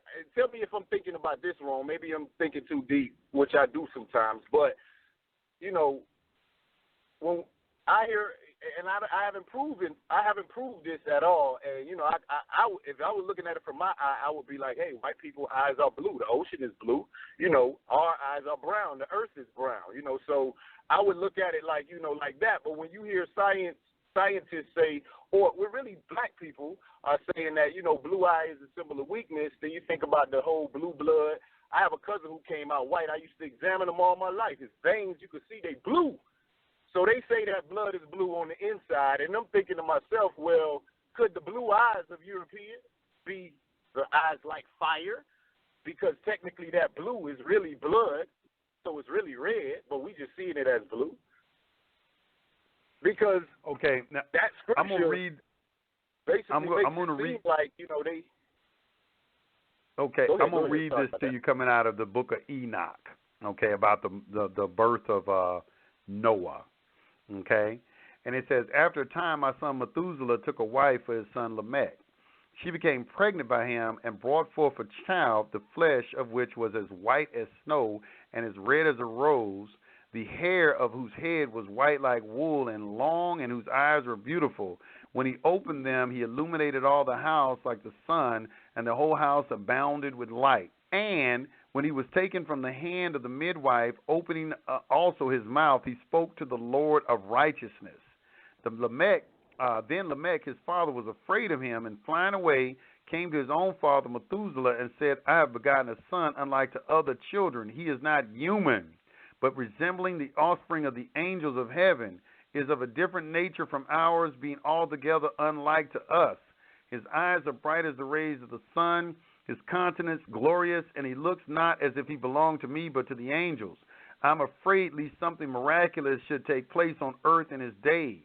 And now, my father, let me entreat and request you to go to our progenitor Enoch and learn from him the truth, for his residence is with the angels. Now, Enoch is one of the ones who did not die, and it keeps referencing. Now, you got to go back and look at this in the original language on this skin thing. I'm telling you. Go and read. I mean, I need to, because I'm getting kind of like, you know, confused. I always look at things objectively, but now it's like, you know, all right. There are white, you know, but I do want to say this: there are white extraterrestrials. There are, you know, there are different races throughout the universe and things of that nature. But what I wanted you to, I'm glad you brought this up, because what I really wanted to focus on was the fact that the angels are being referenced right here. You can see in sense that it's talking about some sort of extraterrestrial being or a group of beings that are different from men. And see, right, because he said they're angel. Not human. Now, they use this word angel in heaven, but see, the word heaven in Hebrew is just sky, and the word angel is just messenger. It's Malik or Malakati. It's just a messenger from the sky. They interpreted it as angel from heaven, and then gave you this thing with wings on the back and everything. This is how they mess with people's minds and give them certain images of things to take them away from the truth, of it. So this thing right here is when you begin to really study history and do this comparative religious study, you begin to see that what was going on in the garden in Eden, not the Garden of Eden, but it was a garden inside of Eden. And the Anunnaki say the same thing. They had a garden in Eden as well, where experiments were being conducted. They got pictures of the experiments written in stone, test tube babies and all of this kind of stuff, where they were performing these experiments where they were doing some sort of genetic manipulation. All right? So this revelation of this serpent creature who's being cast in the form of Satan, all right, where you really can't identify what he lied about, because in the end, who looks like they're lying is God, because Satan. So you're not going to die. God just don't know when you eat of the day of the tree, you're going to be like God, right. knowing good and evil, and then all that's through the why rest I say of. the only thing is question. Sorry about that, but that's why I was saying the only thing is questionable was the dying part, because God confirmed everything else was true, but the only part that's questionable is the dying part. And if you take that scripture, a day with the Lord is 1,000 years, no man made it to 1,000 years. So well, then we have you to can understand. say, well, both of them told the truth then. But then you have to get into if a day to God is 1,000 years, then where is God at where a day is 1,000 years? Is he on another planet? Because that would necessarily mean that that's another planet. Because that would be like, okay, it takes our planet 365 days to calculate one. Right. You see what I'm saying? So on their planet, and this is the truth. Because when you study the Anunnaki, it's different. Their time frame is different. So, because they live to be like 200,000, 300,000 years or something like that. So that's why they can leave and come back, and it seems like they're immortal because their time frame is different from ours. Like an ant. To an ant, human beings may be immortal because the lifespan of an ant may be 3 to 4 months. So you have generation after generation of ants who are passing down. Like, look at the humans. That's the same human that our great ancestors were talking about. Well, in their time, great ancestors may be 2 years. You know, to us 2 years ain't nothing. Right. Yeah, you see what I'm saying? So, now let me ask you this then. All right, go ahead. Sorry, go finish what you were saying. Sorry, I really want to hear what you got to say. But go ahead, because my point was that time is relative, and the source of all creation is beyond time and space.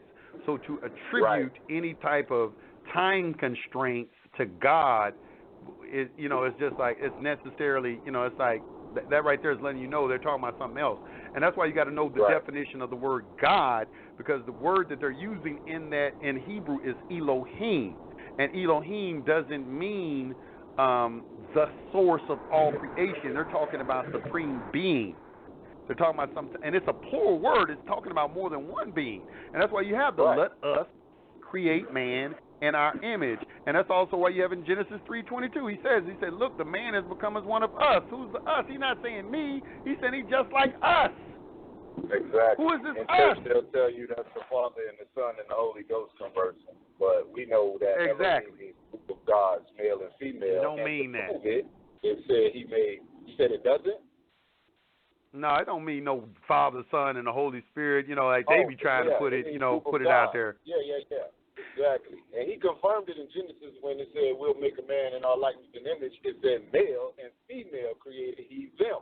And then later on, you see Adam gets made and then Eve gets made. But the likeness and an image of whoever the Elohim was had to be male and female because that came before,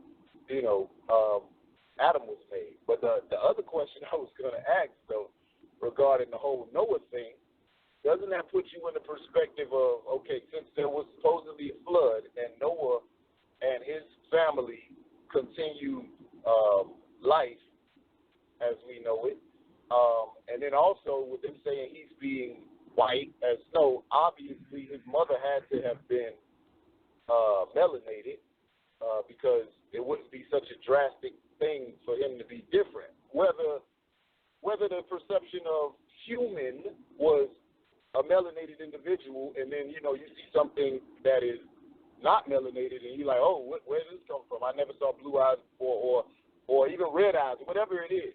It doesn't explain that. But does it kind of not put you in the mind frame like, okay, this explains why Noah could be the progenitor, if that's the right word, of the three color shades. You got Ham, Shem, and Japheth. Well, if his mother was melanated, of course he can produce black. If he came out white, of course he can produce a white. You know what I'm saying? And then these people are the ones who continue life as we know it. So whatever Noah was, if this story is chronologically correct, or if it is a mirror of another story, whatever this character was, then that means we are all mixed with whatever extraterrestrial gene. You know what? That's a very good. The human before that is gone. that's a very good observation, and possibly even a very good possibly even a very good theory. The only thing is this, okay, and I'm gonna try to challenge your you to go and do some even deeper study on that. But that's very, very good, everything that you said. I really enjoyed listening to it. When we talk about, you say Noah is the progenitor of all the different races, and he is. He is, because all the different races, derive from Shem, Ham, and Japheth. Now, there's a couple of things I want to point your attention to in the Bible. One of them is, first of all, is that white skin is looked at as, some sort of disease, all right, as leprosy, as a form of leprosy. So I want to point that out to you. Another is that is a source of. Sorry, but I just wanted to clarify something. That according to my studies with leprosy, it's a noticeable thing as far as like it'll be like you have black and like you got pink on pigmentation is leaving. So I want to make sure I want to get an understanding, and then I'm not fully. That's true. I'm not That's master great. at this. That's great what you're saying. I'm basically pointing out the fact that it's possible that what we look at as a European individual, seeing that their skin is completely one color, and the shit don't change. You might have different shades of it just the same way you have different shades of ours. Could we be overclassifying leprosy when we try to say that, okay, they're struck with leprosy? The thing I'm getting at is I'm black. You know what I'm saying? I am a melanated individual. All my ancestors are. I do have ancestry that is European, and, it's so far back that you can't even tell unless I tell you this. But I just get so tired of us kind of trying to, it's like you start to look like a person, if you go somewhere and you outsmart a nigga and you take something from him and you shit on him in every possible way, and all he has to say to you is, oh, you ugly as fuck, or you gonna burn in the sun, or you got all that from me, and he keeps on fucking doing this shit, you gonna look at him like, man, shut the fuck up, pussy ass nigga. You know what I'm saying? Like, do something about this shit, or shut the fuck up. So what I'm saying is, like, this is just being real. I'm a type of person, like, I really feel like we need change. Everybody needs change. I feel like our race does need to grow, and there's some things that we've endured over time, but who hasn't? And at the end of the day, it's like we pick and nitpick on certain things that we'll start to believe, and it may not necessarily fully be true, because if this is the weakest link on the planet, then this should show you and me that it don't matter what you is, you could get up and make your mind up to control some shit to the point where even if we created them, you can control your fucking creator. Because if our theories are proven to be true, then we need to look at the reality of what it is and say, well, damn, instead of sitting here fucking complaining about this shit and nitpicking about shit that ain't gonna fucking change nothing, but make a person look at you as weaker than what you really are, because you sitting here keep on nitpicking on shit and never address the issue of whatever it is you're going to address. You know what I'm saying? Either you're going to roll with this shit or shut the fuck up. But my point is, I'm just at that point of sick and tired of fuckery on all aspects. I'm sick and tired of fuckery from white people, and I'm sick and tired of fuckery from our people. And I'm at the point now where it's like, let's look at shit for real, what it is. Fuck the bias. You know what I'm saying? All this shit we talk about how weak they is, these motherfuckers came together, or these people came together, and I can't even call them motherfuckers, because when you realize where we at and who we are and where we at, you realize, dog, like, okay, you get taught all this stuff in church, but you look at nature, nigga, the lion do not say, I'm not going to kill this baby gazelle because he's only 9 months old. And the mama don't say, I'm finna come back and die for my baby. It's all survival. At the end of the day, there is no mercy at that. That lion is going to eat because he needs to eat. And you can't call the motherfucking lion evil because that's what he was made to do. You know what I'm saying? So at the end of the day, you can't call the gazelle, you can say that the gazelle just wasn't ready for the lion. say that nature, or you can say that that is nature's way of controlling the population of gazelle by making sure there's a predator that will, eat some gazelle. Possibly.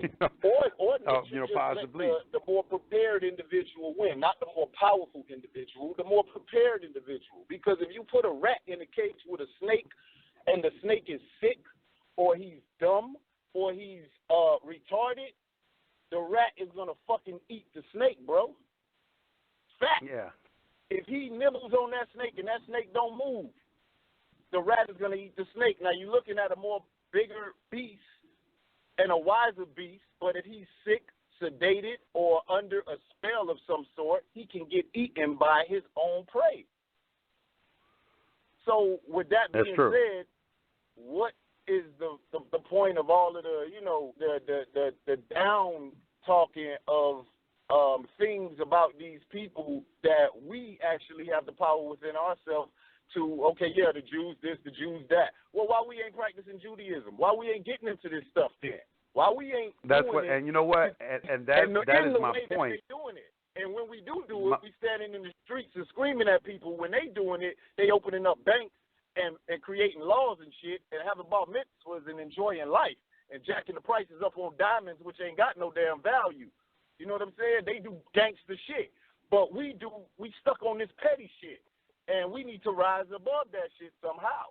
You know what I'm saying? But my bad, I don't mean to rant on that, but it's just you're fine because I feel a lot of what you're saying. I feel the same way. Even when it comes to attacks on white people, sometimes I get the sense, I say, are you saying that white people have no right to be on planet Earth? It's like that's the impression that I hear sometimes. I'm like, they have just as much right to existence as you have right to existence. They have the right to breathe air and do things like that. I think the problem is that people have to learn how to respect boundaries and respect each other's cultures and respect the differences in other individuals and things like that. I'm all for that. But I think fundamentally is that, yes, you're right. We're caught up in a victim mentality where we keep blaming other people in outside circumstances for our conditions and everything, instead of coming into a realization that we already have the power over it.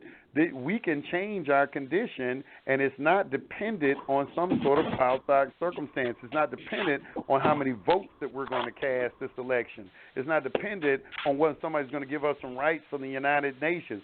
It ain't even dependent on you calling yourself a Moor, black, or anything like that, because it's all about the emotion that you put behind it. A lot of people, they get caught up into the semantics of black versus Moor and different things like that. And there's some question to me that the word Moor, because you have this word moreno, which means dark and swarthy.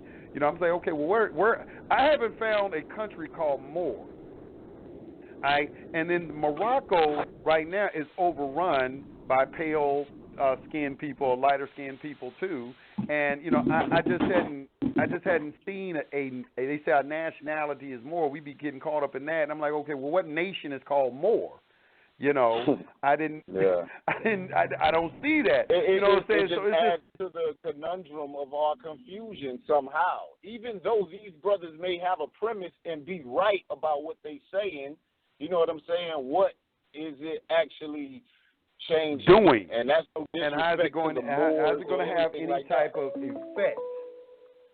Right, and it's like for somebody like you or me who see it in that way, like, what is this going to change? We may be looked upon as the Moors like a part of the problem, and then, we looking at them as, man, y'all hanging on something that really ain't finna really, change shit. So if we start calling all ourselves Moor now instead of black, then what is going to be the difference now?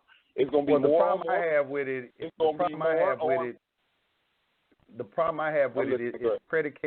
is predicated off of, it's kind of giving away your power in a way to me, because it's based off of, well, the reason that they're treating us badly is because we're calling ourselves black. Because, okay, they wrote some laws called the Constitution and things in there, and they made these references to black people. So since we are using this word black in some shape, form, or fashion, we are deserved to be treated badly or something like that.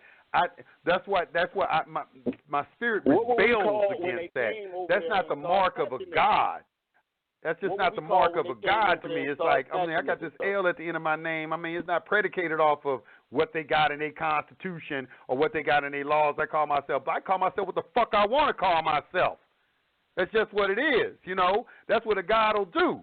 That's the mentality that I'm looking for, and that's the mentality that I have. It shouldn't be predicated off of, you know, well, we got to get in line with this because we're not recognized amongst the nations and everything because we're not calling ourselves the proper thing and things like that. That, in a way, to me, sounds in that there's somebody who has power over you. And if the object and the realization that everybody is supposed to be striving toward is the realization that no one has power over you. That is the definition of a free and independent people.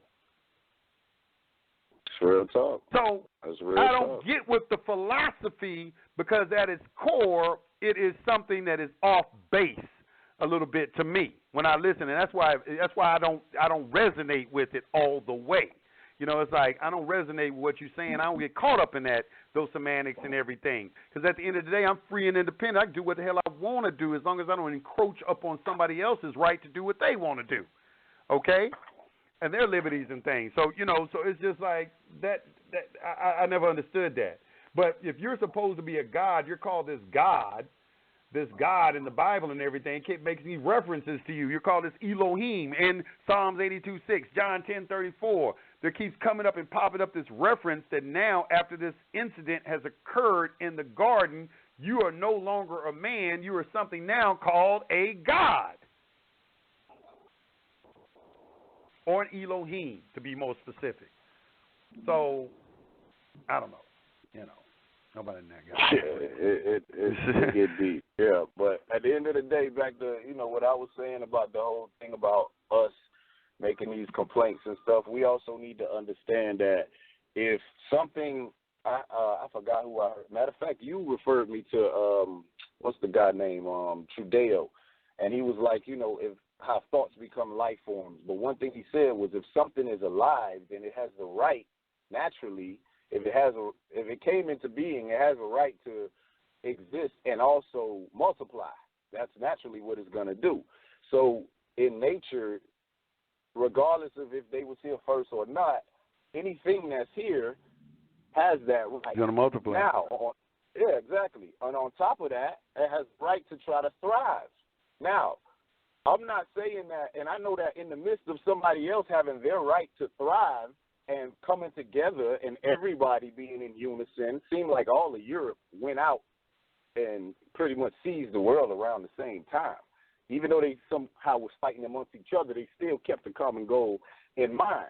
Now, even though they have a right to do that, at the same time, we have a right to also be able to be prepared for things like that. In other words, like, look at what's going on in Sudan. And this is not to put one religion against another, but you have Muslims who are a part of the government who go into the poor Christian villages, and while the Christians is out there praying to Jesus for protection and whatnot, the Muslims have all the money. So they got the guns, right? I'm talking about what is going on in Sudan. They come into the Christian villages, and they'll cut the man's arms off, cut the woman's clitoris off, rape her so that she gets no pleasure from it, and that's why they cut her clitoris off, and then put her back in the cell with her husband, and neither can he use his arms to protect her or wrap his arms around her to comfort her. Now, what I'm saying is the Christians that are in Sudan have a right to believe and multiply and do whatever they want. They can raise their kids to believe this, believe that, turn the other cheek, don't do this, don't do that, and the Muslims can be thinking something totally different. And nature is going to allow the more prepared or the more aggressive or more stronger nation to we would say that the nation. stronger, would that be, and I understand what you're saying, would that be right there, would be a contest of wills? Because this is how I look at the situation with the rape and all of that. That was something that those individuals brought upon themselves, because that is a universal principle that you create your reality, whether you do it consciously or unconsciously. So they unconsciously put themselves in a situation where he allowed his wife to get raped, whether it be through fear or whatever they succumbed to. They created that. See, that's the thing. That's the thing. That's the thing. That's the hard pill. They all were thinking that. Yes, I'm not. No, this is what they. Wait a minute. Hold on. It ain't that they were. Wait a minute. It's not that they were thinking that. It's that they were thinking at a vibratory frequency that was on par with that. It was a low vibratory rate. So, like for instance, you have an accident with a car. You may not be thinking of having an accident in your car, but during the course of that day or the preceding weeks, your thoughts have been at a low frequency. You may be mad at somebody, you may be something, and what happens is that the universe creates circumstances in your life to continue to perpetuate the vibratory frequency that you're on. Like attracts like. All right? So if that's why you have to always think positively. You got to get into this habit of always thinking positively and having a high vibratory rate. So it doesn't have to be related. In other words, you could not be thinking about getting raped at all. But you have allowed your mindset to sink into a vibratory frequency that is on par with the vibratory frequency of getting raped. So now all those situations that are vibrating at that frequency are now attracted to you.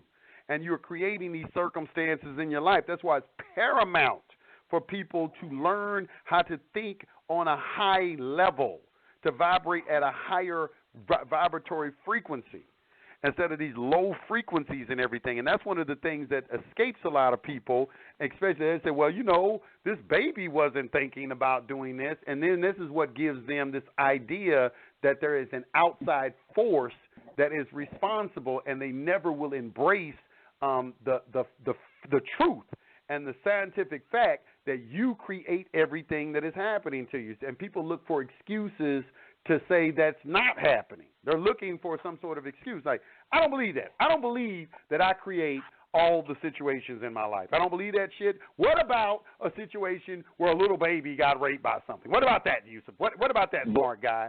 And they don't understand that we're talking about vibrations. We're talking about vibratory matches. A lot of people can't comprehend. I get where you're going with that. But, like, the point I was getting at with that is, like I say, not to demonize Muslims, because all Muslims ain't like that. Crusaders went around doing the same shit. But the point is, whoever the aggressor was had a right to think in their mind, I am going to go and do whatever I want to these people. And could we agree to say that the fact that these people have been bathed in a religion or their mind, and it's their choice to go with whatever somebody giving them, but nonetheless, they do this, and their mind is, no guns, no swords, live by the sword, die by the sword. And these people, other people are like, they got a mind to go and do damage. The fact that these people don't have the guns or the resources that the other people have, can we say that that is also a big part of them putting themselves in that predicament, knowing where we are on this planet, knowing that it is competitive? Even though somebody is telling you to love your enemy as yourself. I don't agree with. Let's talk about the universe, because you said some very good things. You said, first of all, that everybody has a right to thrive. Okay, the reason why everybody has a right to thrive because the universe is boundless. The universe is about abundance. The universe has enough to provide for everybody, every single entity in the universe, the trillions, the countless numbers of entities that are in the universe can provide for them more, 1 billion times more than what they need. Okay? The universe is about abundance.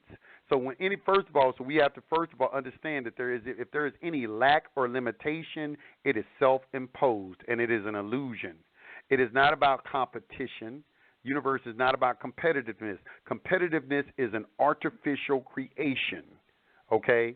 It is not about competitive. It is about creating. When you look at animals, first of all, you cannot compare us to animals, because when you go through different evolutionary stages, you get to the stages of beyond instinct, because the animals are acting instinctively within their natures. But when you get to the God level, because there are 7 levels, you got a beast, you got a man, you got a human, you got a human being, you got a being, and then you got like a God. It's like 7 levels, all right? But the lowest level is a beast man. When they say a beast, a person acting like a beast is not utilizing the will in an intelligent way and using the intelligence. We are above the animals, which is why we have mastery over the animals. So it's really not a good thing really to compare us to the animals, because once you get to that level of that godhood state, you are in your creative state. You're not competing. When people are on the competitive level, those are mortals. That's what mortals engage in, because they haven't recognized their power. See, the development is coming into awareness of your connection with God. That's why everything left God and everything is returning to God. As it left God, God wanted to experience himself. And in experiencing himself, he puts you in a state of forgetfulness where you have forgotten. The journey back to God is a journey of remembrance, of remembering or reconnecting yourself. And that is where the degrees come from in your development. So in your development, as you progress up the ladder, up the developmental ladder, from a beast man up into this godlike man and everything, you're coming closer and closer to God, or coming more and more to a conscious realization that you and God are one, and one are the same. And now you can use what's called constructive thinking and start directing your thoughts with the force of the will to do things and provide things in your life. When we look at situations with victims and predators, they share the exact same vibratory frequency. They share the same frequency. They join together at the hip, you know. So it's like, I understand you know, that. I get where you're going. It's a hard pill to swallow, but people have to understand that this universe is all about responsibility, your ability to respond, and understand that on Judgment Day, you think when you stand before God that you can say the devil made me do it. You know, are you really, if we use this Christian concept of dying and going to heaven, where you die and on Judgment Day you stand before God, do you really think that a viable excuse between you and God is, well, my preacher fooled me, or these guys over here, they bullied me, or this right here, or this happened, or this? And are you really going to be allowed to make excuses and put off the blame on someone else? This is the first thing that Adam did in the garden. First time he was confronted by one of the Elohim, he blamed a woman. Truth. The woman and even if you gave me. You can't even do that to a she man. Did it. So imagine God. You know what I mean? Like if somebody came to you and told you, "Oh, he made me do this," you already, as a God, looking at him like, "This old, who you think he talking to?" You know what I mean? So I understand where you're going, but let me ask you this about that frequency thing. Now, as far as humans on this earth, would you say that Buddhists understand, like a Buddhist monk is somebody who understands these principles that we're talking about as far as frequencies, and that's probably why they meditate as much as they do? Would you agree to say?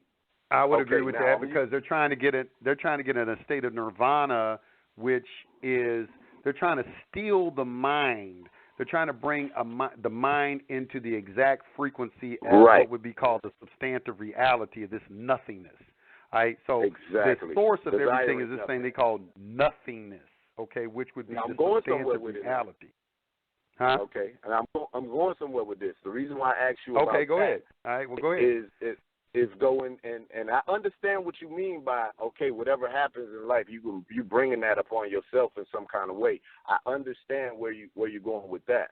But when I made the point of, okay, these people have guns, these people are like, yo, we want this land, or whatever it is their motive is, or we want these people because they don't worship our God to die or suffer or whatever. And these other people are not thinking in that way at all. When I say that is part of them bringing that upon themselves, you disagree. So I'm asking this. The monks, for example, these brothers meditate. I mean, I've heard stories. I've seen it on TV, like old school TV in the 80s, where it can't even be tricked around. You go on Superhumans, you'll see a man that came in, they only had him for a couple of weeks, and then once they lied to him, he disappeared again. He told him not to film him, but this man he set a paper on fire using chi. And what he talks about is bringing the upper and the lower energies together and all of this stuff. Anyway, the point I'm getting at is these people are people who are tapped into that. Now, I'll ask you this. If an army of people say, you know what, these monks got gold in this place, right? We want this. We need this to live. We need this because we got to go trade this gold with these people and they're going to give us farmland and then we're going to survive. Other than that, we nomads. Now, these people get all their guns or swords or whatever it is together and run up in a Buddhist monk or monastery or whatever. Do you think that by generating positive vibrations and these Buddhists being at a place of nothingness, do you think that there is going to be a bubble or a shield around that monastery, or do you think? Let me ask you something. You haven't heard of none of those Tibetan monasteries being seized to this day, have you? I haven't heard of it, but I'm not going to say that doesn't mean that. Because now we're getting into speculation. I'll tell you this. That this is, and I'm going to use what I said earlier about